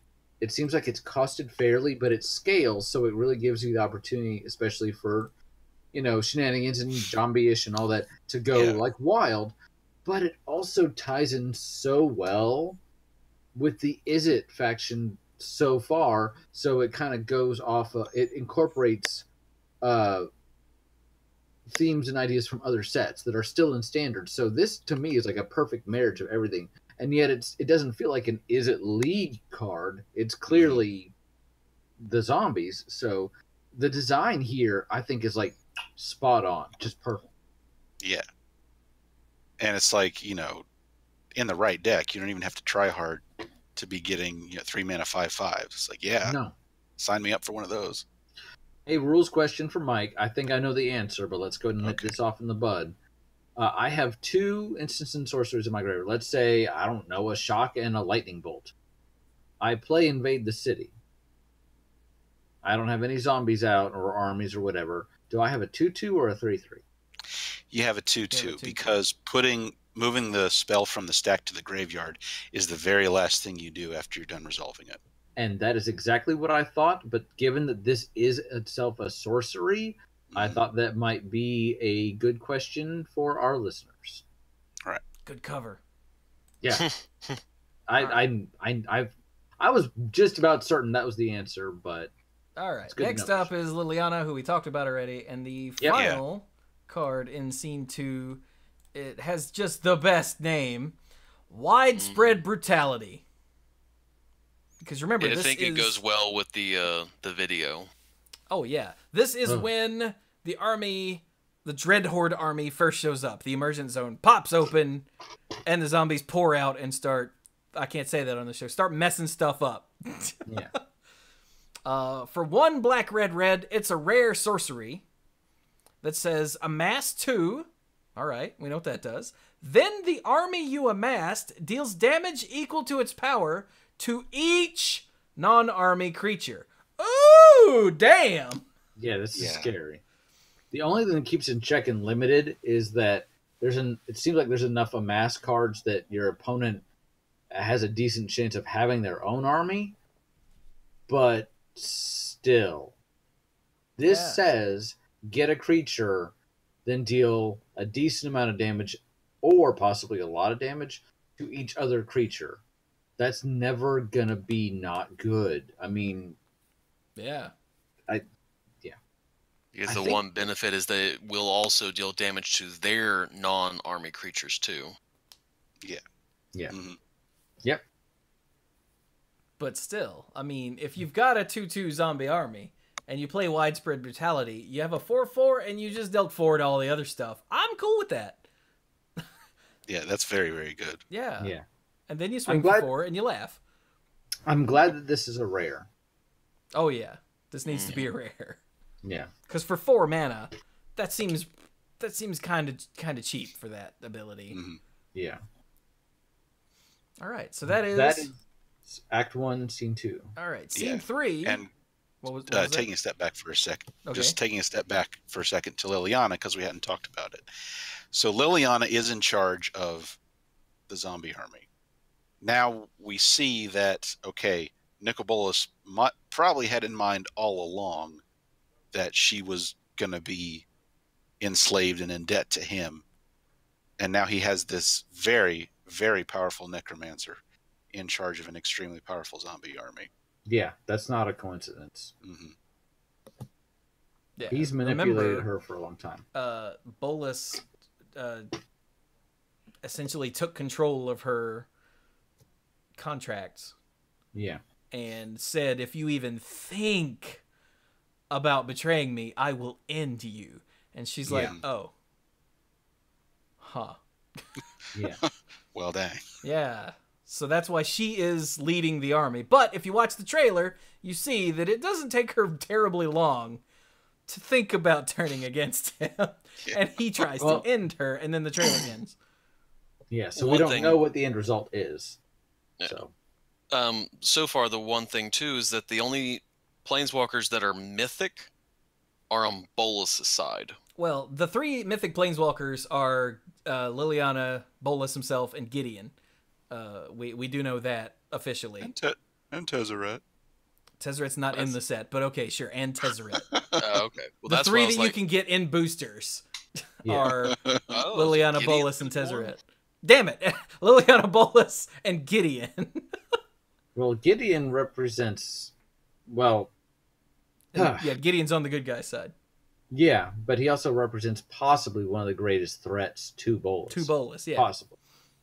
So Act 1, Scene 3 is where the good guys go, oh my god, and they jump into action. Yes. So we start with this sweet white card here, which I really dig. Go ahead, then. All right, Ignite the Beacon for 4 and a white. It's a rare instant, which everyone seems to miss the first time they read this. Search your library for up to 2 Planeswalker cards, reveal them, put them into your hand, then shuffle your library. It tutors up 2 Planeswalkers. Yep. At instant speed. Yes. Weeboo, weeboo, weeboo, weeboo. And this is, like I said, Ignite the Beacon. They're sending out the call. Oh god, everyone get in here. This is awful. We need all the help we can get.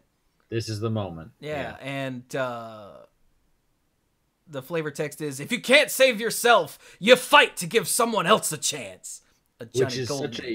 Which is such an Ajani thing to say.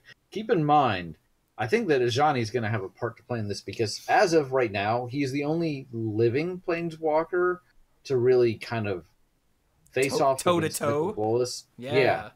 I mean, he's the reason that the scheme at Alara did not go the way Bolus wanted to. I'm pretty sure Bolus hasn't forgotten that. I am expecting Nicol Bolas gets there and he sees Ajani and it's kind of like a you kind of moment. And if that doesn't happen, I'm going to be like super disappointed. Yeah. I really will be. So. All right. What is the next card? The next card is No Escape. You remember that Immortal Sun thing that kept planeswalkers from leaving Ixalan? Mm-hmm. And under his instruction. What color is that? Huh? The Immortal. No the Escape. Immortals. Blue. Oh, there it is. Yeah. So at the end of Ixalan, Vraska signals Tezzeret. Tezzeret shows up, and I guess because he's got the planar bridge inside himself or something, he was able to actually take the Immortal Sun. But the Immortal Sun is an artifact that actually contains the spark of Azor, the Sphinx who founded the Azoris and actually wrote the Guild Pact. And it's some kind of high-level law magic that can keep planeswalkers from leaving. It was originally supposed to be a trap on Ixalan to get Bolus to go there and get stuck forever, because Ugin didn't want to kill him, but realized that he was a danger to the multiverse. Looks like they brought it here, so the good guys are like, quick, send out the beacon, get everyone here. And Bolus is like, yes, excellent. Do that. So, No Escape for 2 and a blue. It's an instant. Common. Counter target creature or planeswalker spell. If that spell is countered this way, exile it instead of putting it into its owner's graveyard. Scry 1. So decent enough spell. I like that it has the Scry 1 on there. And then the flavor text. Jace surmised that they were walking into Bolus's trap. He felt no joy in being right. Because again, he's seen the Immortal Sun. He sees that glyph in the sky and he's like, Dang it. So, yep. As far as the card itself, it's a counterspell that costs 3, so automatically you're like, but it only costs 1 blue mana, so, and 2 generic, so it's eminently splashable. So, okay. The story is the important bit on this card, though. Yeah. Oh, absolutely. Yeah. So, next. Dirk. Okay. So I got Ajani, the Great-Hearted. For 2 green white, he's rare and has loyalty of 5. And he has creatures you control have vigilance. And his first ability is +1. You gain 3 life. Second one, -2. Put a +1/+1 counter on each creature you control and a loyalty counter on each other planeswalker you control.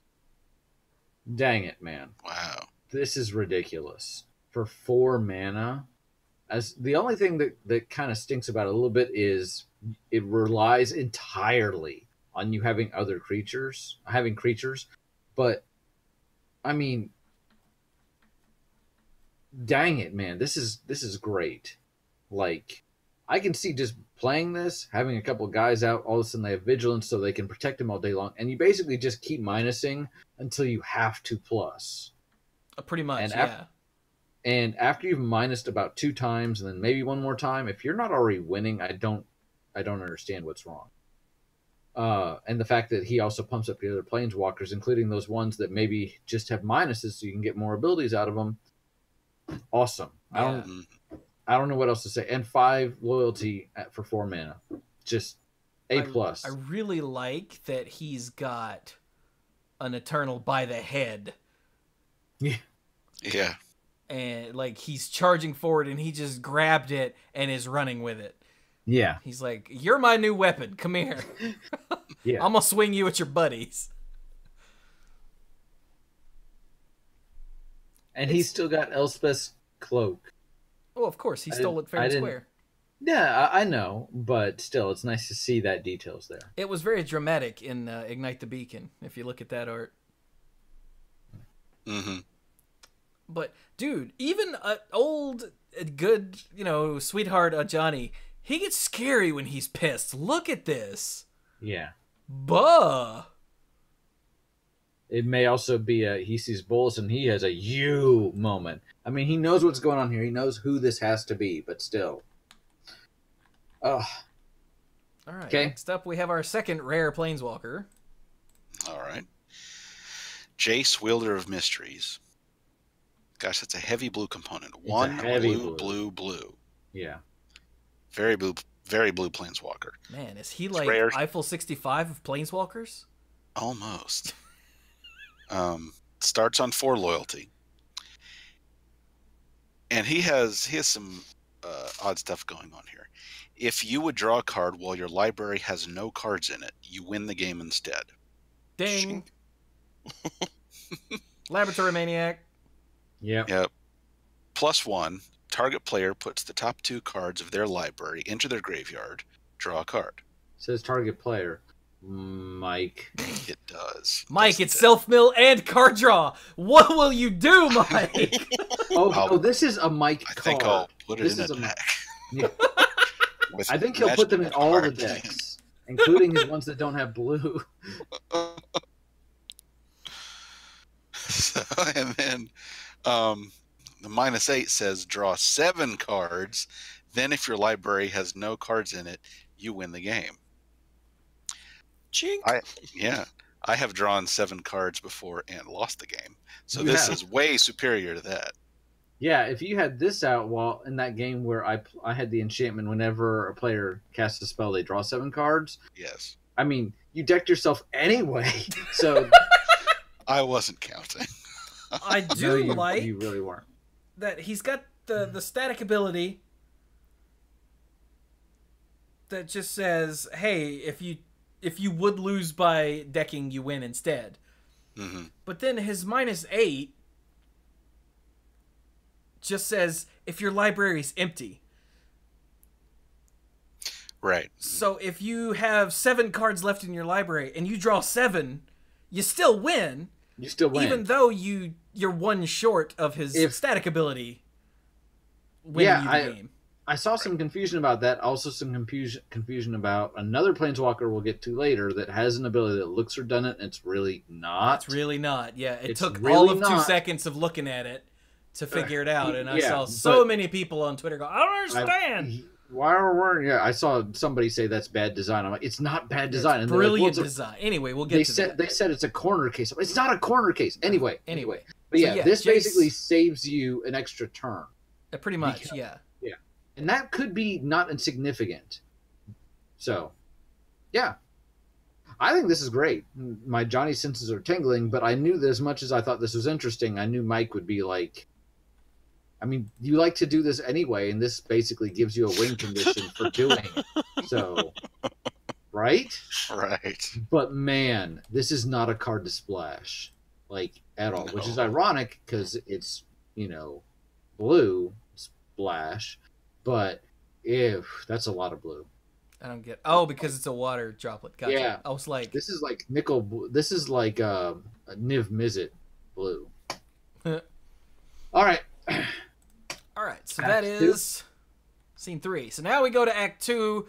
The battle is joined. Yes. And we got a ton here. Yeah, and these are mostly all planeswalkers. So this is cool. Let's Yeah. try to monster through these. First up, we've Yeah. got a Dirk card. Actually, Dirk. Okay. Jang Yanggu, I think so. Yeah. Good job. Wild Crafter. For 2 and a green, he's a uncommon planeswalker.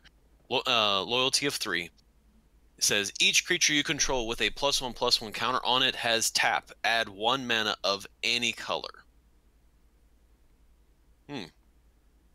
And his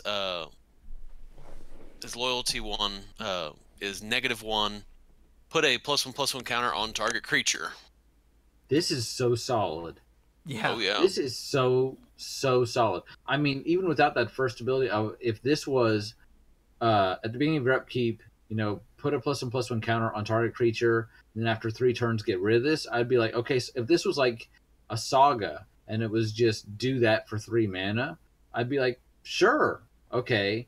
But then the fact that it says, hey, if you don't need to attack those creatures right away, tap them for mana. This is not broken, but it is super solid. I feel like this is you play like every time, especially in limited. Yeah. So Now remember, this is Jiang Yanggu, who we've only seen once in the global series. yep, Jiang Yanggu and Mu Yanling, I think? Yes. Hmm. Or is it Yu Manling? It's one of them. I think it's Mu Yanling. I think I had it right the first time. And look, yeah, he has answered the call and has shown up on Ravnica along with his puppet dog. Oh my god, it's Mowu. this dog is amazing. Mowu Loyal Companion. This dog is thick with 2 C's. Does he even lift, bro? Yes. For 3 and a green is a legendary creature hound. That is also uncommon because it would be really weird if he had a higher rarity than the Planeswalker. But he's a 3/3 with trample and vigilance. Ooh, and vigilance. Yeah, because he's a loyal companion, you see.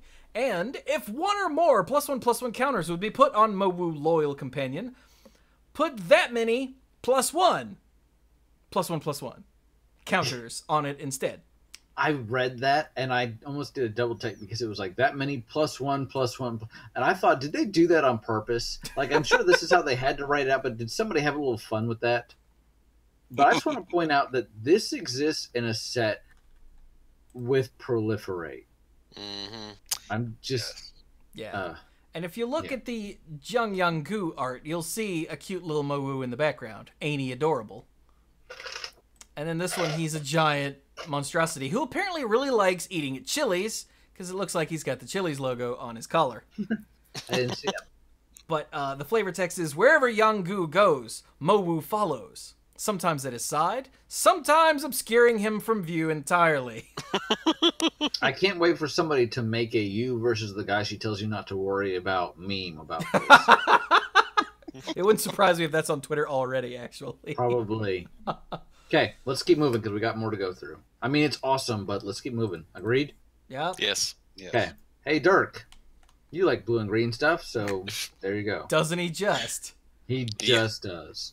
So Kiora Behemoth Beckoner for 2 and a hybrid green-blue. Kiora is an uncommon, has starting loyalty of 7. Whenever a creature with power 4 or greater enters the battlefield under your control, draw a card.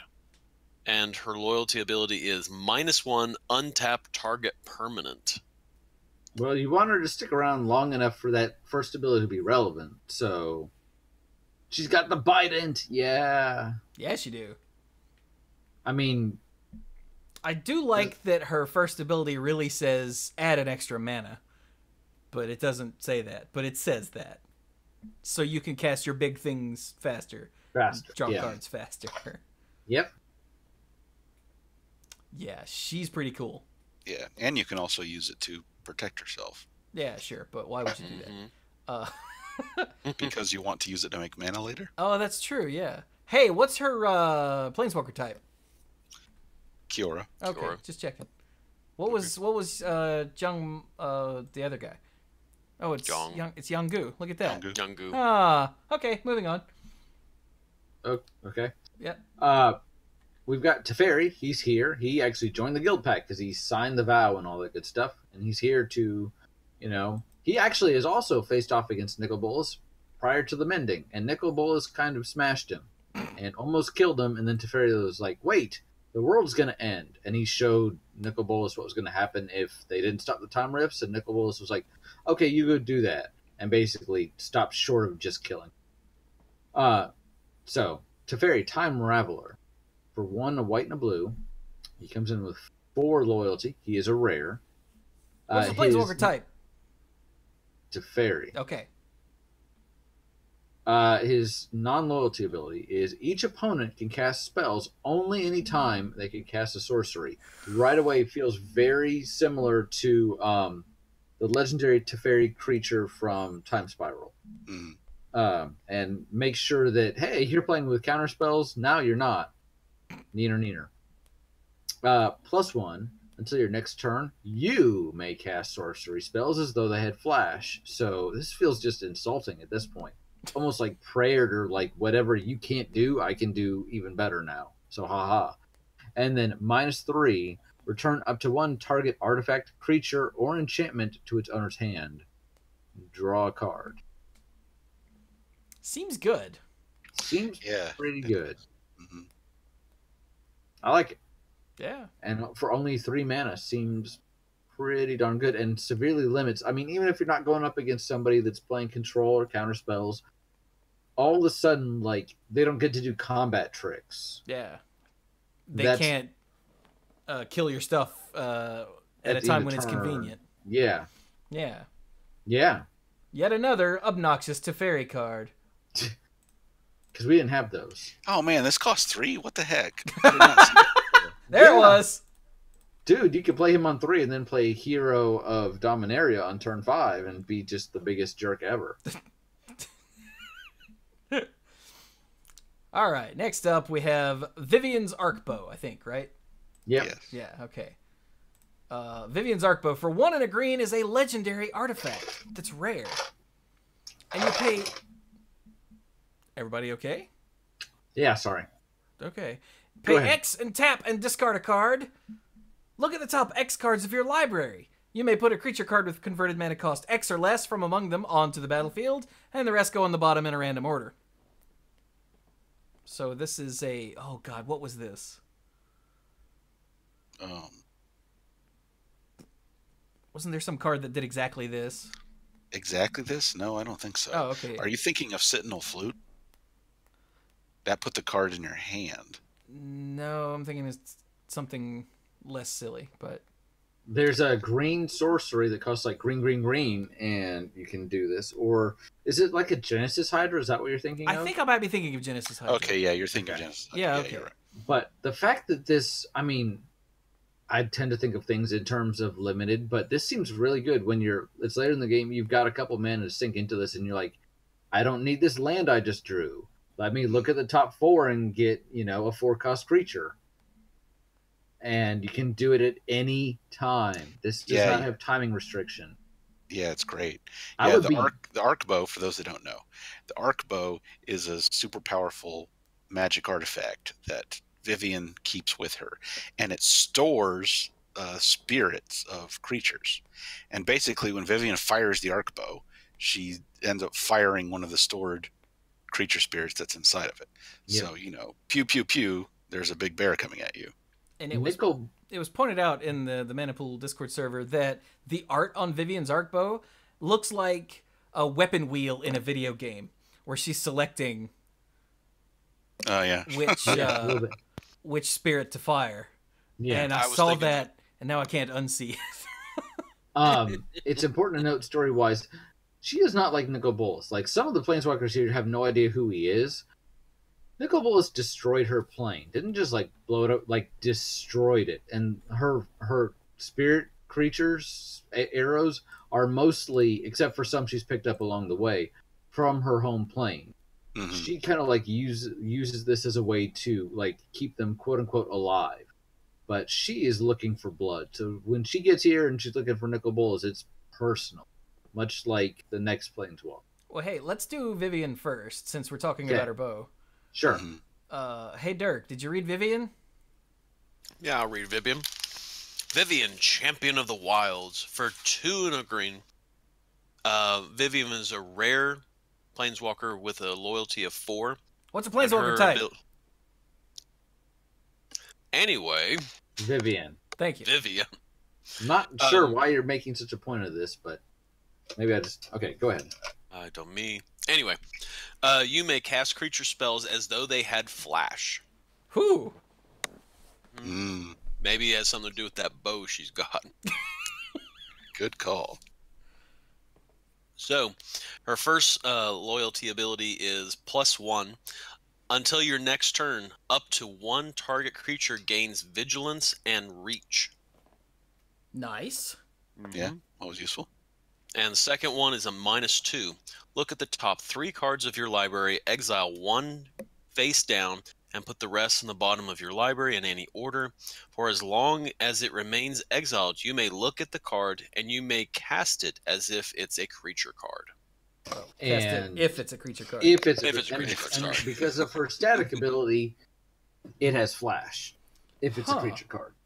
This You says can also- put the rest on the bottom in any order. I wonder if that is a mistake. Because they've What do you mean? moved it to random order Yeah. to make it easier to do stuff like this in Arena and Magic Online. Well, it's just 2 cards, so But I'm also sorry. The bluffing you can do with this. I mean, it's always usually better to get a creature card, but you could just if they're all lands or something, you can just be like, I'm just gonna put this here, and what are you gonna do about it? I think trying to attack into a Vivian with anything exiled, or just attacking into an open arc bow, is gonna be terrifying. A little bit, yeah. All right, who is the next one? Oh, okay, this was I don't know how to say her name. yeah, we're backing up to Samut or Samut. Samut. I don't know. Samut Tyrant Smasher for 2 and red green hybrid, so total 4. Starts on 5, uncommon planeswalker type Sam Chewy. Thank you. The non-loyalty ability says creatures you control have haste. The loyalty ability is a -1. Target creature gets +2/+1 and gains haste until end of turn. Scry 1. So But Chewy, that was that's until end of turns. redundant. Shut up, Brian. That was until end of turn, Scry 1. He sort of blinked out at the end there. Hmm. Okay, Brian, what? It's redundant. She gives the creature haste. Why would the ability to give the creature haste? I don't understand. It's bad design, man. Bad design. And it's a corner case because everybody knows it's there so that when you -1 and then she's gone for the 5th time or they've hit her or whatever, the creature keeps haste. Because how bad would it be when you're like, well, gee, I want to -1 so that this creature I just played gets +2/+1, because that means the difference between me winning and losing, but then I'd lose the haste. Exactly. I literally saw a tweet where somebody was like, I feel like this is bad design. Somebody else was like, no, this is why it's there. And he said, I feel like that's a corner case. And I'm like, Yeah. that is a thing that is going to happen all the time. All the time. So I think what it is they didn't get it at first, and then they were kind of like, oh, well. And so rather than admit they were wrong, they doubled down. Yeah. Yep. Yes. That's the internet. But anyway, so awesome. And even if you never use that minus ability, an enchantment that says all your creatures gain haste is good. Yeah, and if you never use it, then it's probably an enchantment that gains you 5 life because they're going to deal with it. Because I'm going to be like, no, I don't want you to draw a stupid big thing and all And of a then sudden hit me in the it's attacking. face. Yeah. Mm-hmm. So yeah, this card is cool. And I love the name. Samut Tyrant Smasher! Yeah, and just real quickly, because we need to keep moving, but this is very personal for her, because if you remember, if you were playing during Amonkhet block, which wasn't that long ago, she was on the plane where the zombie army comes from, and her whole culture was raised to worship the god pharaoh, Nicol. Yeah. And she was one of the first ones to go, wait, this doesn't seem right. And she was kind of punished and exiled because of that. And then her whole world went to crap when Nicol came back, the Hour of Devastation. She saw her gods destroyed before her eyes. So she is not a fan.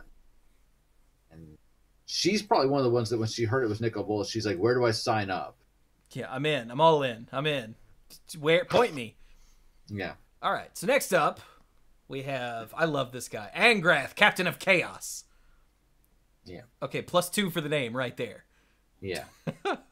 He costs 2 and 2 black-red hybrid. So 4 mana for a legendary planeswalker, Angrath, who is uncommon. 5 loyalty. Not bad. Creatures you control have menace. Not That is bad. terrifying. And That's terrifying. the -2 ability is Amass 2. That's good. So I don't know quite Repeatable. why Angrath is on the Bolas side of things. Oh, Yeah, that's I'm easy. wondering about that too. That's easy. I mean, Agrath by himself is not a bad guy. Like, he was a pirate on Ixalan, and he really he was upset because he was stuck on Ixalan for years. He planeswalked there, the Immortal Sun stuck him there, and he was kept away from his daughters. His daughters on Theros, which were basically the world to him. When the Immortal Is Sun he was from removed- Theros or somewhere else? thought it was Theros, but wherever he's from, that I may be mistaken. The minute that the Immortal Sun was removed, he stopped fighting. He looked around. He said, "I can leave." And instead of doing more bloodshed or anything, he just left and he went right home and he went to his daughters. Peace out, bitches. Later. So Yeah, like so he I almost literally said, "I hate all of you." Bye. Yeah. So what happens here is he ends up stuck here. He answers the beacon for whatever reason. He's like, not again, not again. And my guess is he either goes to Bolas and says, what do I need to do to leave? Or he's just so pissed off that he's like, screw it all. His motivation is, I spent years on a plane that I didn't want to go to, away from the only people that mattered to me. And it's happening again. Screw that noise. Y'all are going down with me. So I haven't heard that, but that would be my, I think it would be his motivation. So Neat. I could very easily see Bolas saying, well, if you want to get out of here, do what I say. And he's like, who do I have to kill? And how many times? And how many times? That's my guess. We'll see if the story backs it up or not. It's too bad because I really liked him as a character. I liked the fact that he had reasons for what he was doing that were more just, oh, I'm evil, but I mean, it makes sense that his character would look up, see that sigil, and be like, God, freaking son yeah. of a. All right. All right. Next- Next up, we have Kaya. Bane of the Dead. This is one of the more expensive uncommon planeswalkers. Oh, wow. 'Cause she costs 3 and 3, what I'll call Orzhov hybrids, white-black hybrids. So that's 6. She is a legendary planeswalker, Kaya. Chewy. She's uncommon. She comes in with 7 loyalty, but keep in mind she's expensive. Your opponents and permanents your opponents control with hexproof can be the targets of spells and abilities you control as though they didn't have hexproof. So very expensive and very kind of corner case. That actually is a corner case ability. But her minus ability, her loyalty ability is -3, exile target creature. And with her first ability, that means it literally does not matter what they have. You can exile it. So. Which I think is very funny because that means she can walk up to an Eldrazi and be like, "Yeah, you're gone."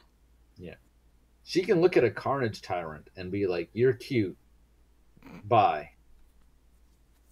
She can look at Progenitus. That's different. Yeah, that's protection. That's That's not expert. protection. Oh, that's a corner Yeah. case. Okay, so when I say These days it is, yeah. they don't really do protection anymore. So yeah, Alright. super expensive, but you know the fact that you have at least 2 built-in, just that's gone, is still pretty strong. So just expensive, honestly. Next, Next up, we have Teo. how long have you been Damn. waiting to do that? Just about a minute and a half, actually. I believe this guy is supposed to be one of the protagonists, if not the protagonist, from the actual War of the Spark novel. Is that right? That's where he's introduced, and he's on the cover. So I would assume that he's somewhat important there, but I don't know. In the article that actually previewed him, it said that he's actually really new to being a mage, so he might be the viewpoint character. You know, kind of like Harry Potter in the Harry Potter novels, where you're like, "Oh, I'm experiencing He's the all this through you." yeah, he's the audience stand-in. You got it. He's the You're a silent planeswalker, protagonist Teo. in RPG. And a thumping good night wager. A car crash. A car crash killed your parents. Makes no sense. Anyway. What's a car? So All right. Teo the Shield Mage. Just shaking my head. Yes, I know. You were on Kaladesh, you know what a car is. Shut up. Teo the Shield Mage for 2 and a white is an uncommon planeswalker Teo for with 5 loyalty and says you have hexproof. Nice. Thanks, Teo. Yeah, appreciate you, buddy. And the -2 is create a 0/3 white wall creature token with defender. Shields up. Yeah, straight up. I mean, you have hexproof, you've got walls in your way, digging it. Yeah. I almost love the fact, though, that he's literally right next to Kaya on this list. And she's like, "You have hexproof." That's funny. She's like, "No, you don't." He's like, "Yes, I do." I'm like, no, you really don't. But again, aside from that one thing, yeah. I like this because this actually shuts down a lot of like targeted discard and burn effects. So yeah. Yeah. All right, I'm going to take the next one because has anyone else read the novel that came out at the end of last year, the e-novel? No. It's worth your time. I know everybody's busy, but it's worth your This time. was the Brandon Sanderson Yes. like novella, right? And it was very entertaining. And Cool. this is a figure from the novel. I don't want to give anything away about what happens, but he is a very important part of this novel. So this is Davriel. It might be a little hard to read his name through his black whatever, but Davriel, Rogue Shadow Mage. For 2 and a black, he's a legendary planeswalker, Davriel. He's an uncommon. Comes in with 3 loyalty, but this is a really strong effect, so listen to this. At the beginning of each player's upkeep, if that player has one or fewer... Read it again. At the beginning of each opponent's upkeep. There we go. Did I say players? Yeah. Okay. At the beginning of each opponent's upkeep, if that player has one or fewer cards in hand, Davriel Rogue Shadow Mage deals 2 damage to them. And then -1, target player discards a card. So the ability to do this a couple times, once a turn for a couple turns is actually really strong. If you're having to look at that incremental card loss, that's pretty good. And then that first ability just feels very good, especially in Limited, because Limited is in a format where you're almost certainly like playing cards as you draw them. If you can help it, you want to be on curve. So in the novel, he's a planeswalker that can reach into the minds of others, and if they have a magical gift, he can actually borrow that gift, and then he gets essentially a certain amount of time and a certain number of, so shall we say, charges to use it. And it has, when he does that, it weakens and can sometimes cause the person it's used on to pass out. So here we don't really see the regurgitate the spell, but we have the taking it kind of away from. So, and I don't think you could do the full extent of his abilities on an uncommon planeswalker, but I get exactly what they're going for, and it feels very, very in line with how he works in the novel. So cool.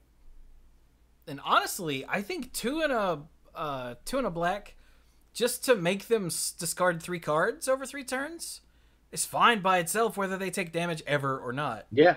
Oh, Yeah, I would do that. And if they then, like you said with Samet, if they end up spending any attack points, Yu-Gi-Oh! If they spend any attacks or damage on this instead of you, bonus. Great, yeah.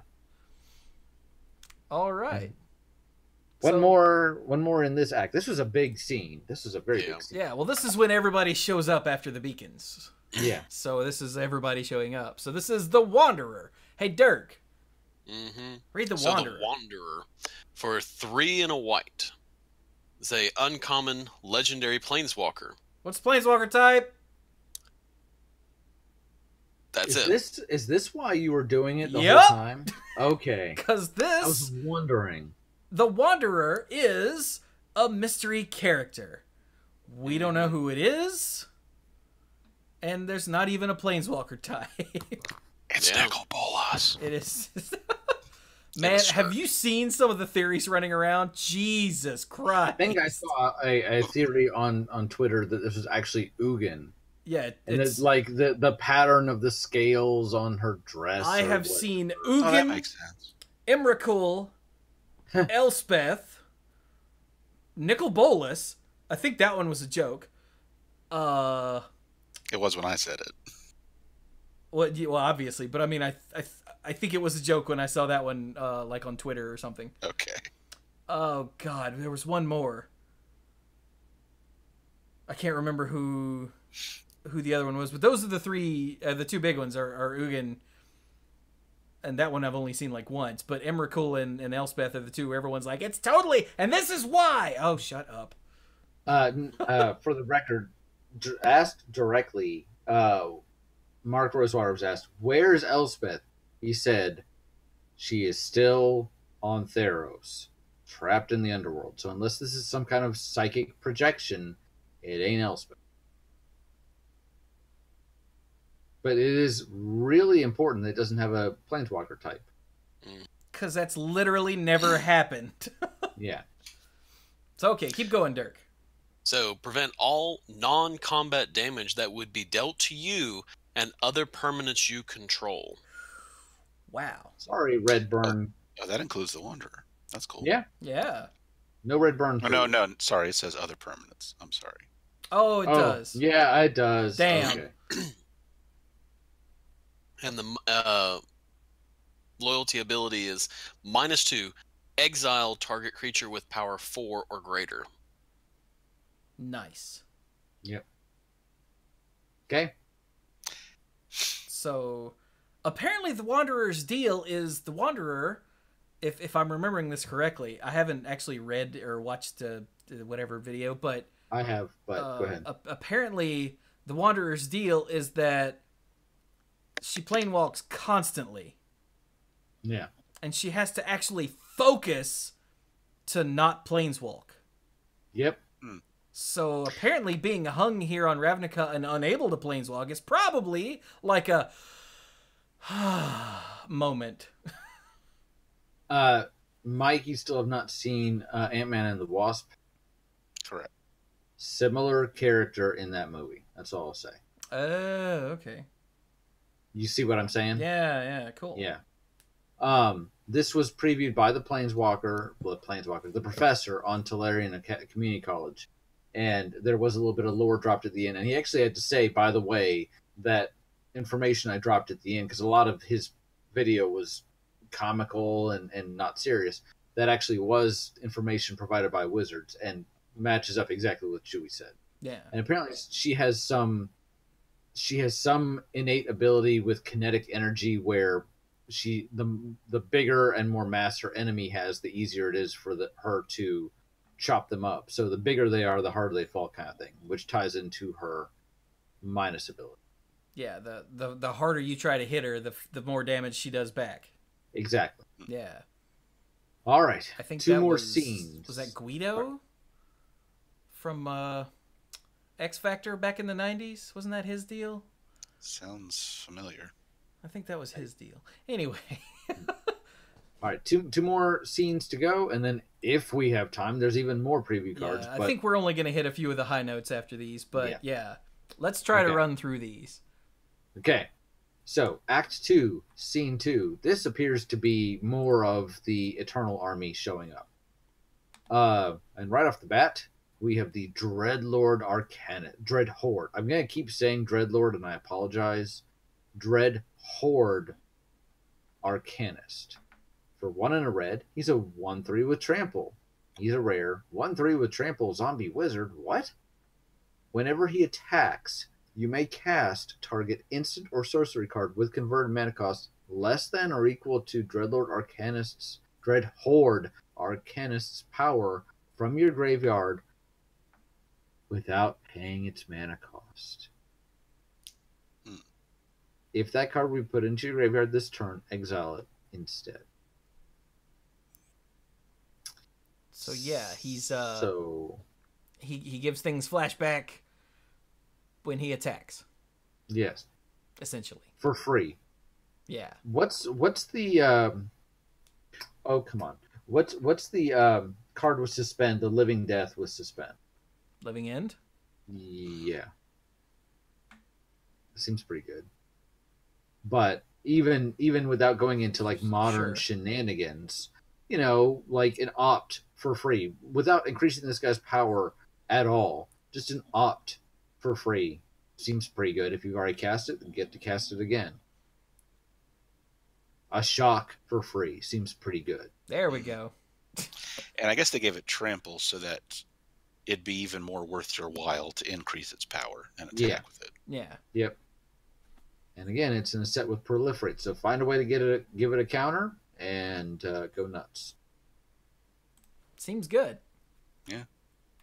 Trying to think of how you might do that with cards from the previous sets, and right away I'm thinking of there's the enchantment from the last set that give for a red and a green and 1 that gives creatures you control creature spells riot. So it seems like it's pretty synergistic. All right, next. The Eternal Taskmaster is pretty awesome. This is amazing. For 1 and a black, it's an uncommon zombie. It's a 2/3, so it's a 2/3 for 2. It enters the battlefield tapped, so there's your balancing factor. But also, whenever Eternal Taskmaster attacks, you may pay 2 and a black. If you do, return target creature card from your graveyard to your hand. I had to read this card like 2 or 3 times. Again, with the concept of limited, this feels ridiculous. That's really serious. Just utterly ridiculous. For an uncommon, the ability to just be like, hey, look, you killed my guy. As long as I can attack with this thing, I can get it back to my hand and replay it. Mm-hmm. And then the flavor text. Yes. It's a quote from Jace Bellerin. They are called Eternals. They will never stop. And it's a zombie that's literally like got chained. It's dragging other zombies that have fallen behind it. So, like, come on, more work to do. Yeah, that is some really powerful art just for the sheer depressing nature of the Eternals from the point of view of the Defenders. Yeah. Jesus. Just this is where everyone loses hope. That's what this scene is. Well, so you have the army invading in scene 2, and then you're like, all right, call to arms, and all these planeswalkers start showing up, and they're like, this is the part where they're like, they're not staying down. Yeah, so in Act 1, Scene 2, the army appears. Act 1, Scene 3, they go, oh god, everyone get in here. Act 2, Scene 1, everyone gets in here. And then Act 2, Scene 2, everyone goes, oh crap, this is worse than we thought. Yeah. I like it. Well, if you like it so much, what's the next one? I don't remember. What color is it already? Gold. Okay. Blue and black. Gleaming Overseer. I'm opening these up in a separate tab so they're bigger, is why I keep asking. For one, a blue and a black, the Gleaming Overseer is an uncommon zombie wizard. Did you notice the Taskmaster didn't have a damn job? Yeah, I was surprised about that. He's got his hands full. That's true, yeah. Creature, zombie boss. The Gleaming Overseer is a 1/4. When it enters the battlefield, amass 1. Nice. And zombie tokens you control have hexproof and menace. Yeah. What the actual heck? It's a good thing you can't have more than one army without shenanigans, because, Yeah. Hexproof and menace. Luckily, just the tokens. Not zombies you control, just zombie tokens. That's important. Just, wow. And I actually really like the fact, because hexproof is so obnoxious, it really truly is.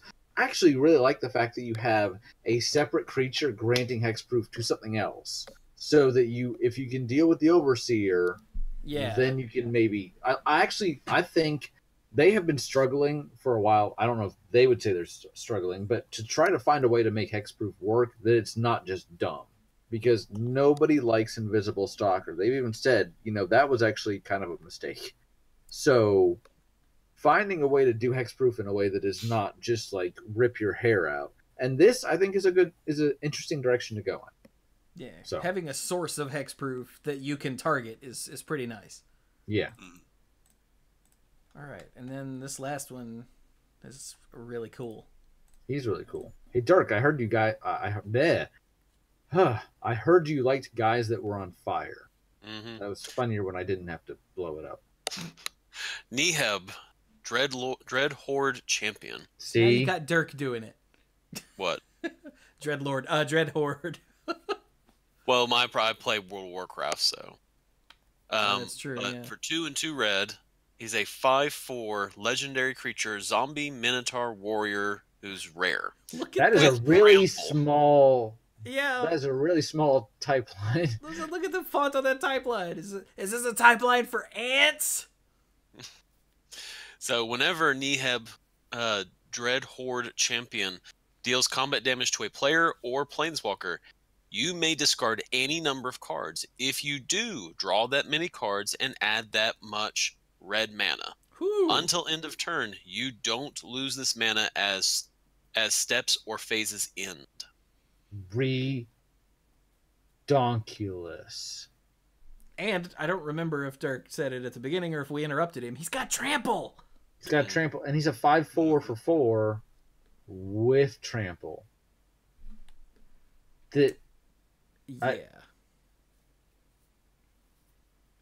Dropping 2 cards. Let's just be nice and not busted.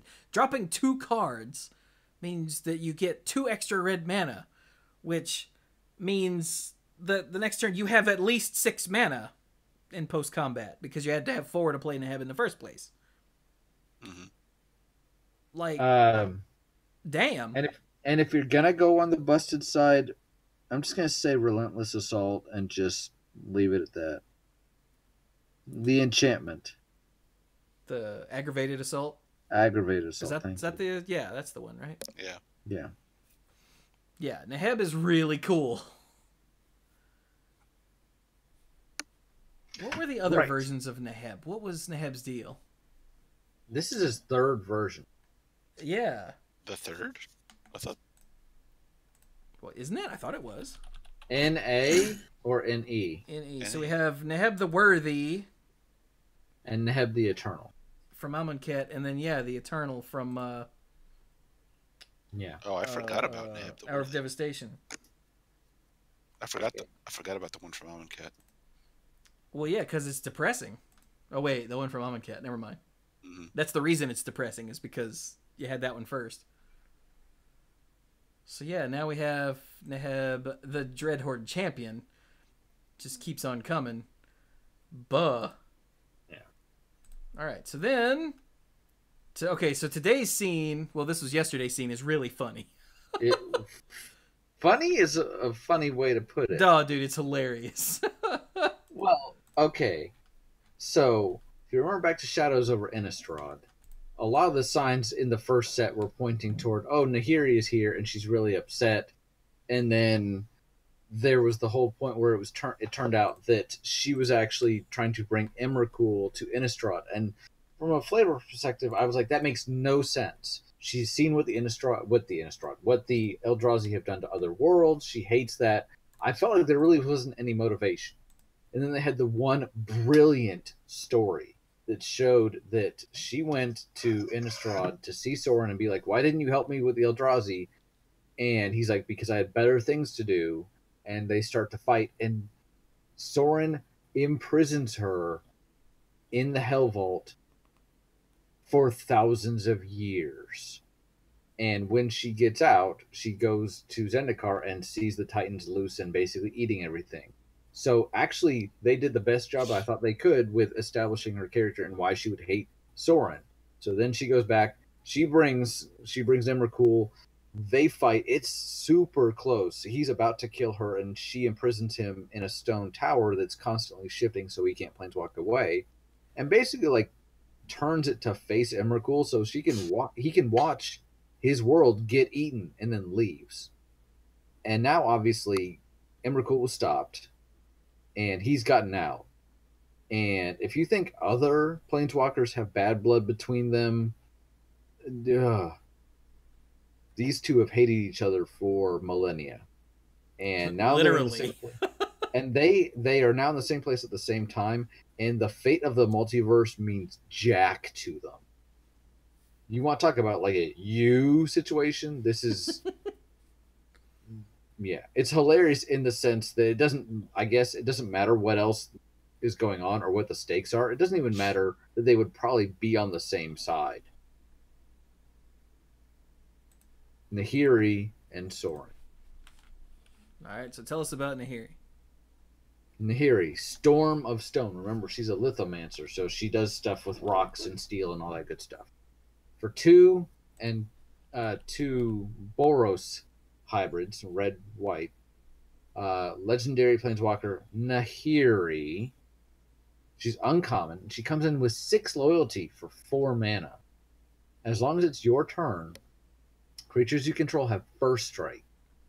And equip abilities you activate cost 1 generic less to activate. -X. Nahiri, Storm of Stone deals X damage to target tap creature. Tapped, Super like strong. one that's stuck in a wall, maybe. Maybe. But, I mean, this seems pretty good. I don't really know what else to say. The fact that she has, basically free creature destruction or creature burn is, they can see it coming because the creature will be tapped, but the turn you play her, you might be like, oh, look, you got that 4/4 that's tapped. No, you don't. And she's one of the only ones we've seen with a -X. So the fact that you can kind of put it wherever you need to is important. Okay? Yeah. And I really like the the quick draw ability here. It's in Eternal, you know, that other card game that's sort of like Magic. They don't have first strike; they have quick draw, which is first strike on your turn. Yeah. And I really like that little bit of design space there. Mm-hmm. And apparently they do too, because hey, look, it's showing up on cards. Yeah, and I think it's important to show we want you to be aggro. She's not like just sit back. She is like, there's your enemy, go get him.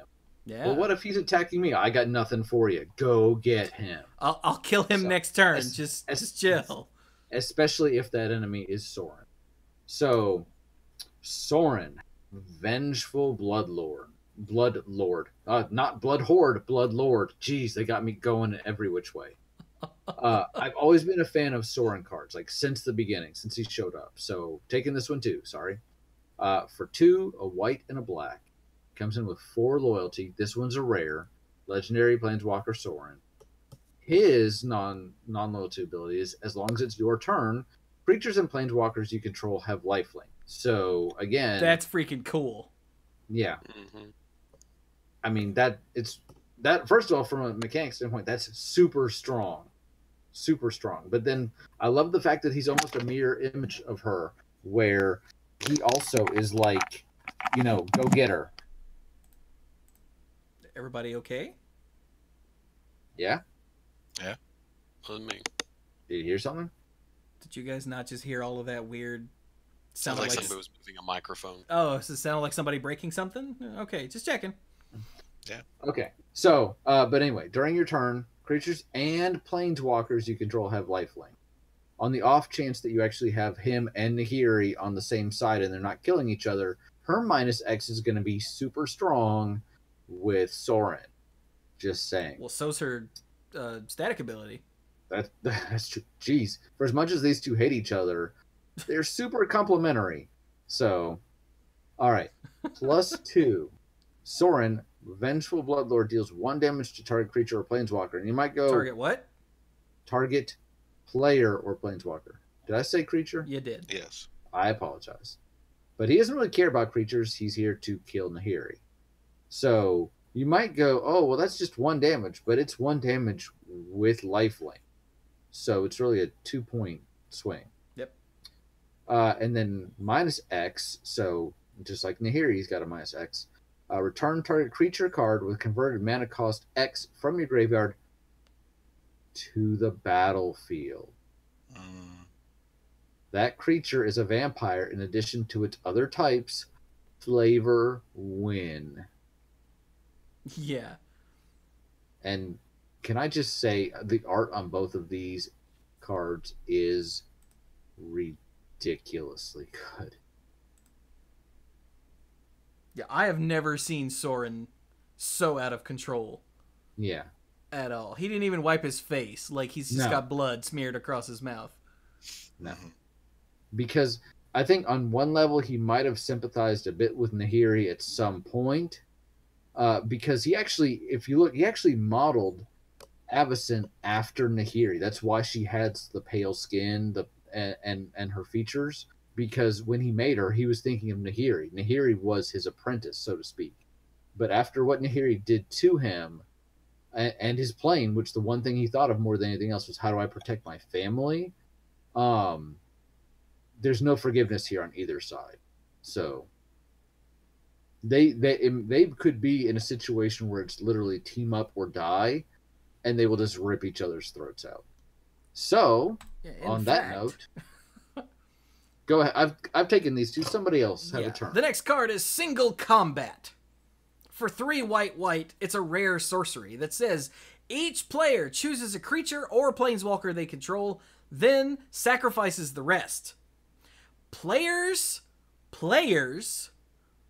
All players, you too, can't cast creature or planeswalker spells until the end of your next turn. So, Single Combat, totally. I love it. And the flavor text is, not even a threat to the entire multiverse could persuade them to put aside their feud. I love the fact that they've actually, as debilitating as this might be for you, and you actually have to be super careful about when you cast this. I love the fact that it doesn't allow people to basically just go, well, I'll just play some more stuff. Yeah. You cast this pre-combat, so hopefully you've got a bigger guy than they do. You attack, they have to decide, is it worth it or not? Do I keep my guy or not? Whatever. They have to go through their turn without casting any creature spells, and then next turn, while you can't cast any yourself, you still get another turn to basically attack for free. They can't even flash in creatures during your turn. Yeah. Yeah. It's really cool from a flavor perspective and probably from a gameplay perspective. And how's the art? Amazing. I kind of want that as a wallpaper. Is that bad? No. All right, so there's one more card that goes with this that's not in the story. If you guys will jump over to the card image gallery. Card image gallery. And check out, in black, Soren's Thirst. Yeah. For black, it's a common instant that says Soren's Thirst deals 2 damage to target creature, and you gain 2 life. But that's not important. The art is Soren clearly, sucking some life out of Nahiri. And the flavor text is, I see you're out of the wall, Nahiri. Yeah. So, and I think Soren's Thirst is a reprint, is it not? Yes. I think so, yeah. But So- it's, I see you're out of the wall. Like, that's just like, damn! So, hey, Dirk, are you falling asleep? I'm very tired. You've got... There are a bunch of other cards in the card image gallery. But before we do anything else, Mike, I need you to look at Lazotep Behemoth in black. Okay. Yes. This is the best. God, jeez. Lazotep Behemoth. For 4 and a black, it's a 5/4 common zombie hippo. You got it. Flavor text. Flavor text. This is a quote from Meliva, a Boros Legionnaire. I know I should be more concerned, but a big blue zombie potamus from beyond the stars? This is what they're invading us with? Yeah, I had the same reaction of like, this is supposed to be intimidating. And maybe if it's bearing down on me, I'd be terrified. Well, yeah, But it's hippos a are zombie extremely hippo. dangerous. Yeah, but it's a zombie hippo, and they even call it a zombie potamus. Yes. Great. Yeah, when I first saw this, I was like, all right, I get it. It's a vanilla creature because it's a zombie hippo. You don't need abilities. And then I read Big Blue Zombie Potamus, and I was like, yes! Yeah, I feel almost like maybe they should have included some of this in Amonkhet block because it does feel a little like, wait, what? But I'm willing to look past that because it's a little more flavor. You don't want everything to be so homogeneous. And it allows us to have zombie potamuses. So, You're damn right. so Dewey. It is a little humorous, though, to think of Nicol Bolas with his grand plan. It's like, yes, I will enslave the bodies of the mightiest and bravest, most faithful warriors. Oh, and a hippo. That'd be cool, too. Do we have sharks with lasers on their foreheads yet? Because somebody was like, hey, God Pharaoh, can I throw in one of these? Bolus is like, no. He's like, come on, man. Think how sweet it would be. No. Dude, Like- seriously, though. He'd be like, hippos are extremely dangerous. They'd be like, fine. Fine. Whatever. Just shut up. The guy's like, So, how do we want to attack the rest of this? all right. First, we I go don't to know, blue. man. There are 2 cards we have to look at before the end of the show and before Dirk leaves. Oh, I know what you're going to say, but yeah, go right ahead. Yes. First up, we have Fibblethip the Lost. Is that how you pronounce that? Sam asked me, and I was like, I don't know. That I saw someone, I think it was Doug Byer maybe, on Twitter spell it out. It is actually Fibblethip. Yeah, that's how Mark Rosewater pronounces it on his podcast when he happens to mention it. I still think it would be better if his name was but whatever. This is that little homunculus that was on the card Totally Lost so long ago and has been popping up in Ravnica ever since. We find him in the art several times throughout the last 2 blocks. 2 or 3 times, I think, throughout the last 2 sets, rather. And people, I mean, there's a Fibblethep plush, for God's sake. That's how much they love him, is they actually had Fibblethep plushes made. Like, he's a fan favorite. And boom, here we go. He's got a card. Fibblethip the Lost. For 1 and a blue, he's a legendary homunculus. And of course he's rare. He's Fibblethip. He's a 1/1.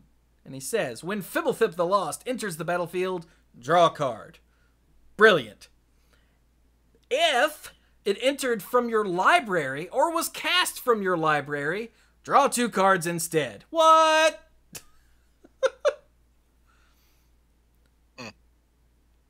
And when Fibblethip becomes the target of a spell, shuffle Fibblethip into its owner's library.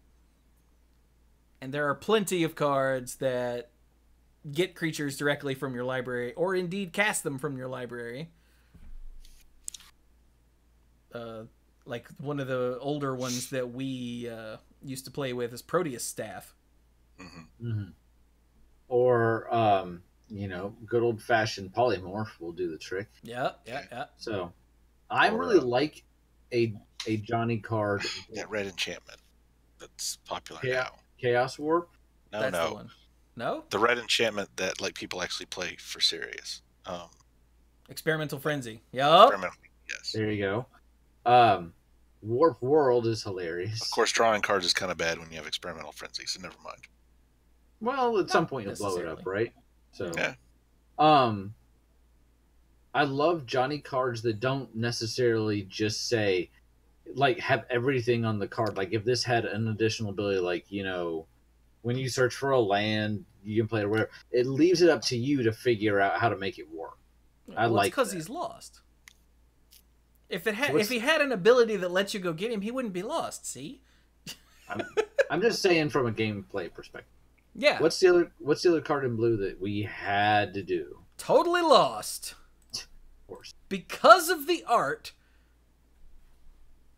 Just look at that. Yep. Totally Lost is a reprint for those that don't remember. For 4 and a blue, instant. Forgot it's an instant. Rare. No. What? Common. It's getting late. Common. Put target non-land permanent on top of its owner's library. Now scroll down to artifacts. What's going on in the art? Fibblethip. Yeah. Standing on top of the nickel bolus. Oh crap! Hang on, it's a card. It's an artifact. The statue of anti-liberty. Yeah, the God Pharaoh statue. Yeah.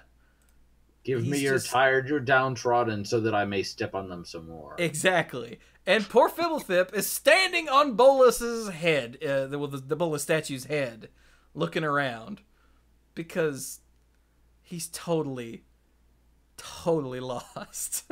This is actually a really interesting artifact. Mike, have you read this yet? Yes. I just now noticed it was uncommon, though. That's interesting. I did not see that. So the God Pharaoh statue is an uncommon legendary artifact that costs 6. Spells your opponents cast cost 2 more to cast. Yikes. At the beginning of your end step, each opponent loses 1 life. This is extremely debilitating. I'm glad it costs 6. But 2 more? That's a lot. Luckily, it's legendary. So you can't get out more than 1. A dictator's infuriating smirk, an affront to everything Ravnica stood for. A card that popped up today that I read and I thought this is really interesting is an uncommon, and I think that this would appeal to us. I mean, I think it would appeal to a lot of people, but I see this and I go, yes. It's called Death Sprout. And the art is really freaky, but this is an amazing card. It's in gold. So for 1, 2 black, and a green, it's an instant, and it is uncommon. Destroy target creature. Rampant growth. Search your library for a basic land card, put it onto the battlefield tap, then shuffle your library. I think that's incredibly strong. It costs 4, but think of it like an explosive vegetation, except you blow up a creature instead of getting one of those lands. Would you play it? I'd say yes. Yeah. And again, in limited, this feels super strong, assuming you're able to make the mana cost work. After this, you should have absolutely no problem playing anything else in your deck because you're going from at least 4 mana to at least 5, and mana fixing, and you're blowing up a creature at instant speed. Also, the art is really interesting. Yeah, They say nothing. It's Seb McKinnon art, so of course it's going to be like, what? They say nothing lasts forever. I say everything lasts forever, just not in the form you may be accustomed to. By Vraska. Very insightful. So I just saw that and I was like, yes. Dirk, what pops out to you? I'm going to bed. All right. Yeah. Well, Like, then maybe. I'm only going to get 6 hours of sleep, so. Well, should we stop here? Yeah. Give us a final thought, Yeah. Dirk. I'm going to bed. Night, Dirk. Good night, Dirk. Good night, Dirk. Yeah. There's no I'm way actually- to cover. No. Anything else. It's Yeah. super late. I'm impressed he made it that long.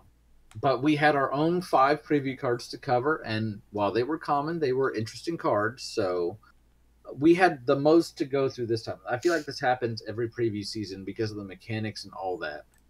But now, this season, like, when we get to next week, because every card is being previewed, we're going to have a bunch more to talk about as well. Because they're not going to just do the last-minute dump on us like usual. So... Yeah, so if there's something that we remember, we're recording this on Thursday.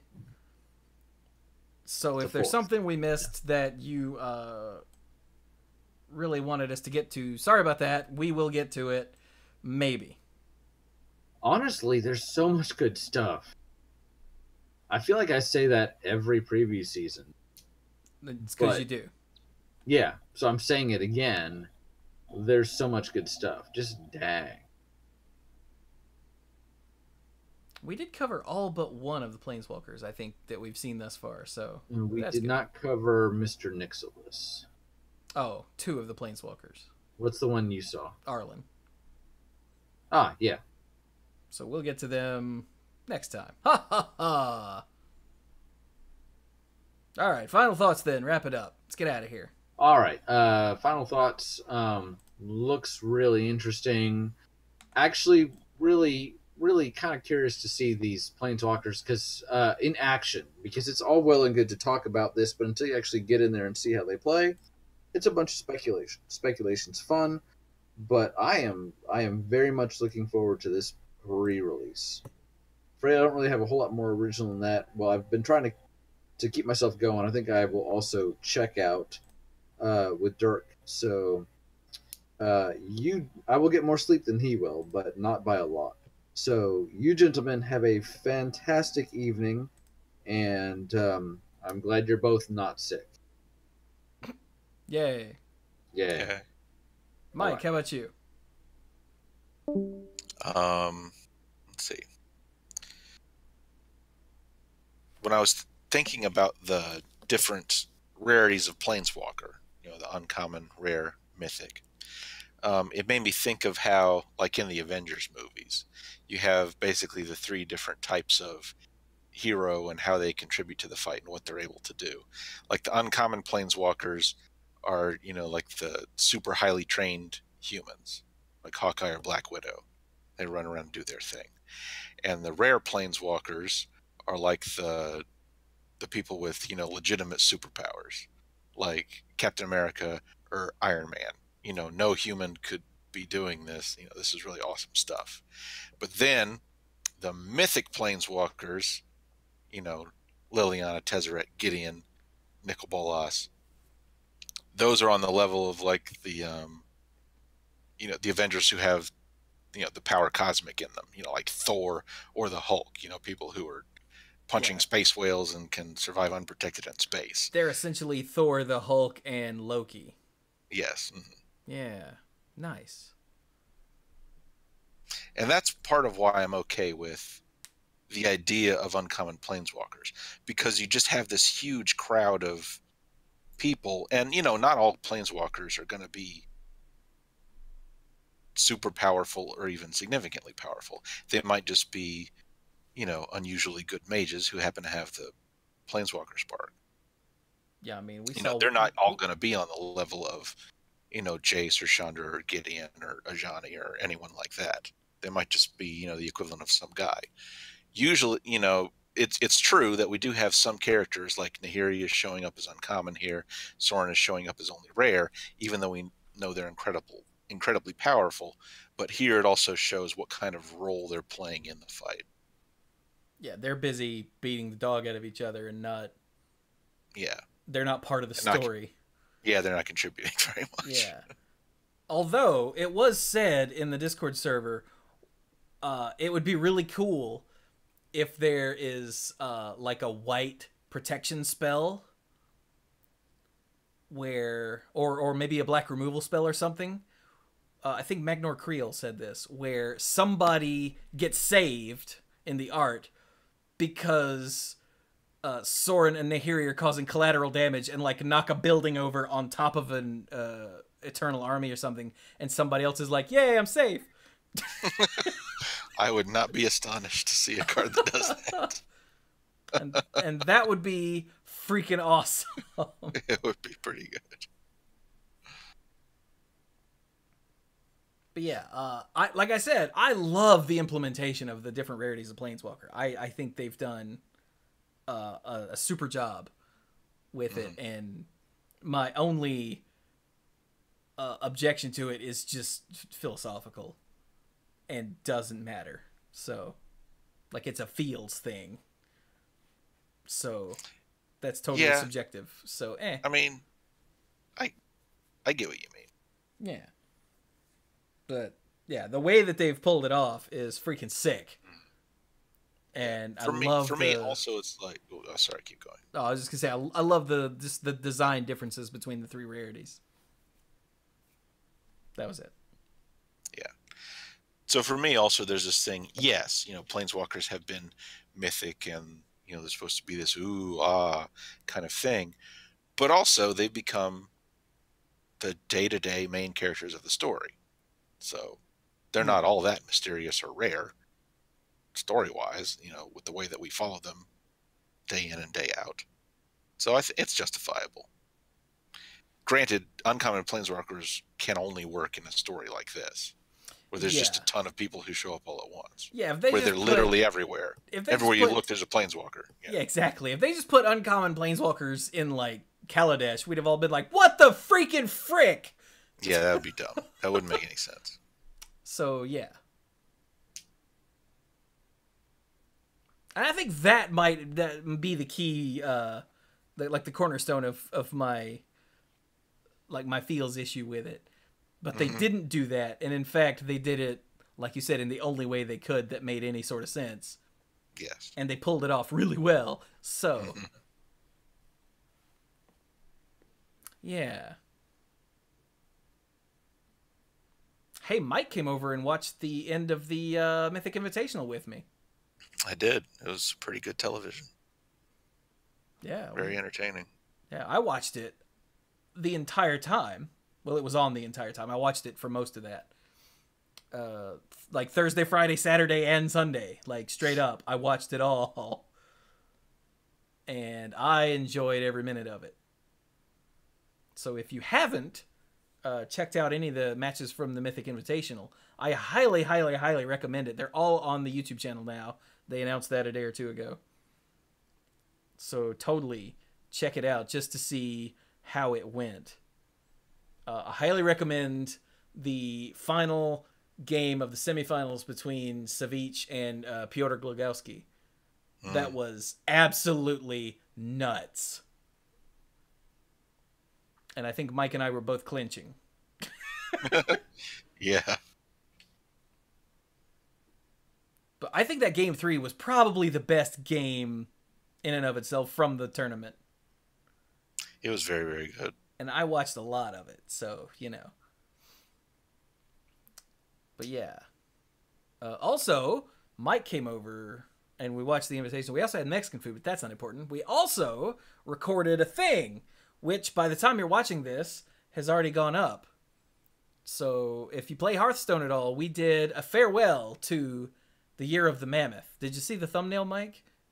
Yes, I did happen to see that. What'd you think? That was a very, that yeah, good? that was a very good use of that. Nice. I was gonna send it to you later and ask, but hey, you already saw it. Sick. But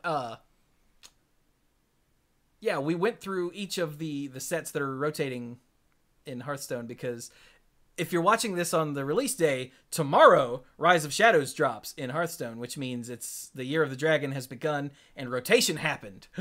So hey, tomorrow I'll be streaming a lot of Hearthstone, opening packs and talking about cards and doing some deck building. It's going to be sick. And then my throat will be absolutely ruined, but that's okay because I don't stream on Tuesday nights, so it's fine. But anyway. But yeah, we talked about all the cards that are rotating from those 3 sets that have mattered in the meta and what that means for deck building and for each individual classes and whatnot. So hey, if that interests you at all, go check it out. It's already gone public. Yay, Mike's awesome. Also, Mike and I played some games of Hearthstone. We did. That, again, if you're watching this live, have been going up over the last several days. We played some games against each other, and then Mike spectated me, but all those games are boring, so they didn't get videos. But then Mike played, and I was coaching him with his odd Big Spell Mage. And some of those games were really funny. Or at the very least entertaining. So I think like 4 of those games, or 4 or 5 of those games, are going to be up in 2 videos, or are up in 2 videos by the time you're watching this. So Oh, cool. So yeah, they're all rendered and uploaded. They just have to be made public. So yeah, check that out. If you go to the thumbnails and scroll up some, Mike, you'll see what I did to you and Jaina. Yeah, I did see those thumbnails also. You're looking pretty baller, man. But anyway, so yeah. Just thought I'd throw that in there since it's just me and Mike. That's some stuff Mike and I have been doing. Were you done finally thoughting there, by the way, Mike? Or did I just walk in the middle and take over? I was finished. I've been finished. Oh, okay, good. So, hey, there's a bunch of Hearthstone stuff that's been going up on the YouTube channel, youtube.com/themanapool, and a bunch of, well, going forward, there will be some more Hearthstone stuff and more Super Smash Brothers Ultimate stuff, the World of Light mode. I've had to put that on hold because I want to get all of these videos up before the new set drops in rotation happens, so those videos aren't all obsolete. Also, speaking of Hearthstone, I've decided this month I'm going to make a push for Legend for the first time, like an actual serious push. I started last night, actually, and made it from rank 11 up to 8 in one stream. So I'm going to hope to make it to 5 before the new set drops, so that I can have a floor to fail. I don't know if I'm going to make it that high, but I'm going to try real hard. And hopefully I'll get so far, and hopefully in the end it will have mattered. Unlike poor Liliana. Seriously, go watch that War of the Spark trailer, y'all. Oh my god. But okay, so yeah. YouTube.com/themanapools, where all the YouTube videos are going up.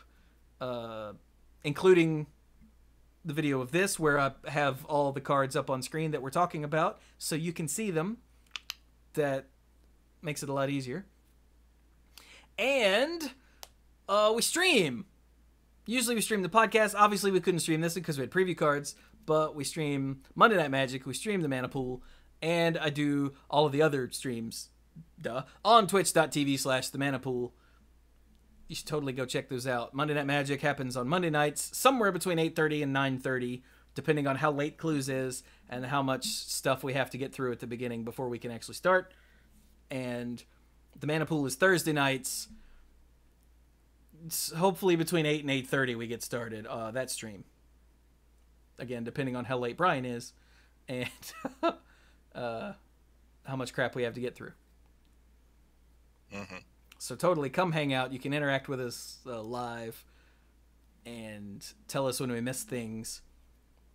And there's a lot of fun that happens in the chat anyway, so just totally come hang out.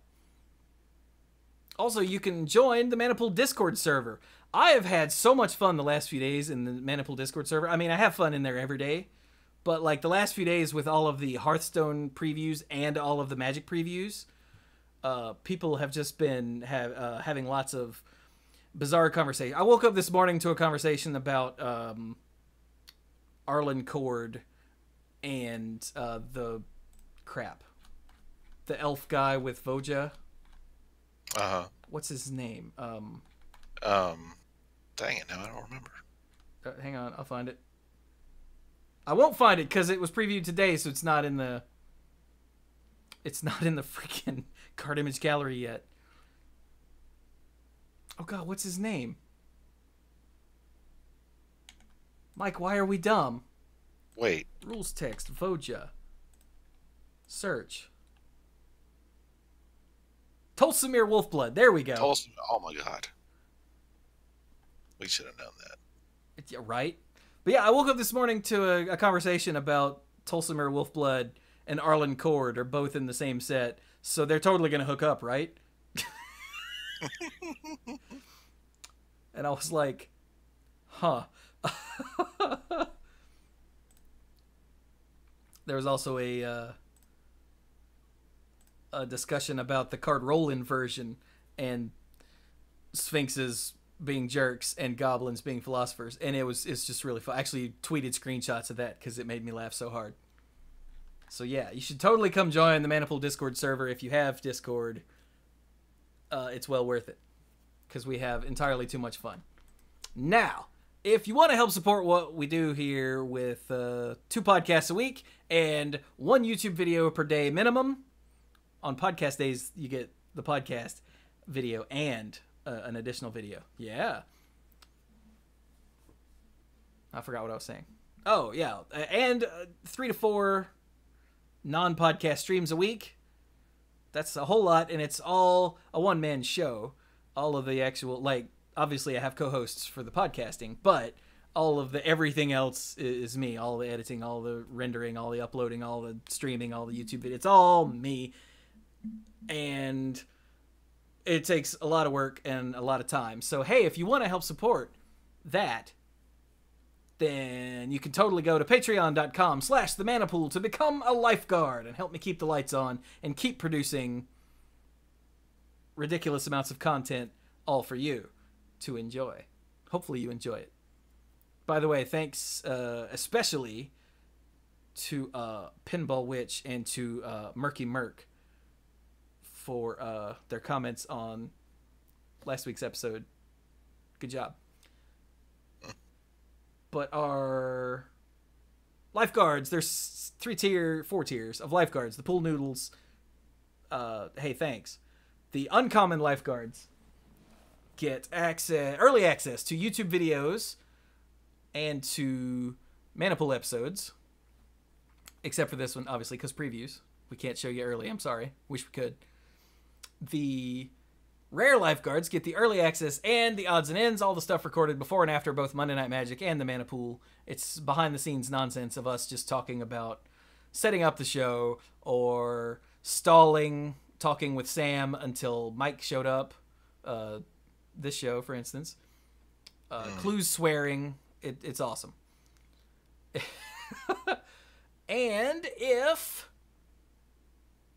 you really want to help, you become a Mythic Lifeguard, where you get the early access stuff, the odds and ends, and the sponsorship shout-out on both podcasts, and on the end screen for all the videos every month that you support at that tier. So I'd like to thank our Mythic Lifeguards, Kim Ho, Andrew Hunt, Al, Lance Delicious, Timu Halazharyu, Connor Kennedy, John Morris, Alex Gonzalez, Jeff Spencer, Stuart Slaw, PJ McMullen, Sophia Brittain, Casey, Fayen Says, Danny Liao, Jason Doan, Cody Buckowing, Jake Jansons, Jason Kaus, Brian DeLucci, Stark Maximum, Keith Moody, John Parker, Violet Moon, Aleph Cat, Dan Holm, Bartle, Mike Miller-Burned, and the Beast Father, Aaron Goodwine.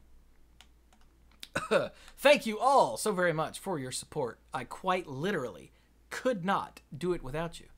And thank you, of course, to all of our other patrons at whatever tier you're at. I love you and I appreciate it, and you're all the bestest. Yeah, the bestest. That was accurate. So with that, we'll be done with this extra long, super special preview episode of the Mana Pool. A big thanks to Sam for joining us and being adorable at the beginning. And also, gotcha. This has... Do what? Nothing. He was probably just swearing under his breath. This has been the Mana Pool number 548. I feel like I have to go back and splice in to say, hey, those preview cards were free. Not sponsored or anything like that. They were just free preview cards. Crap. We didn't say that at the time. But that's okay. Whoops. I'll figure something out. So thank you all so very much for listening. And go play some Magic.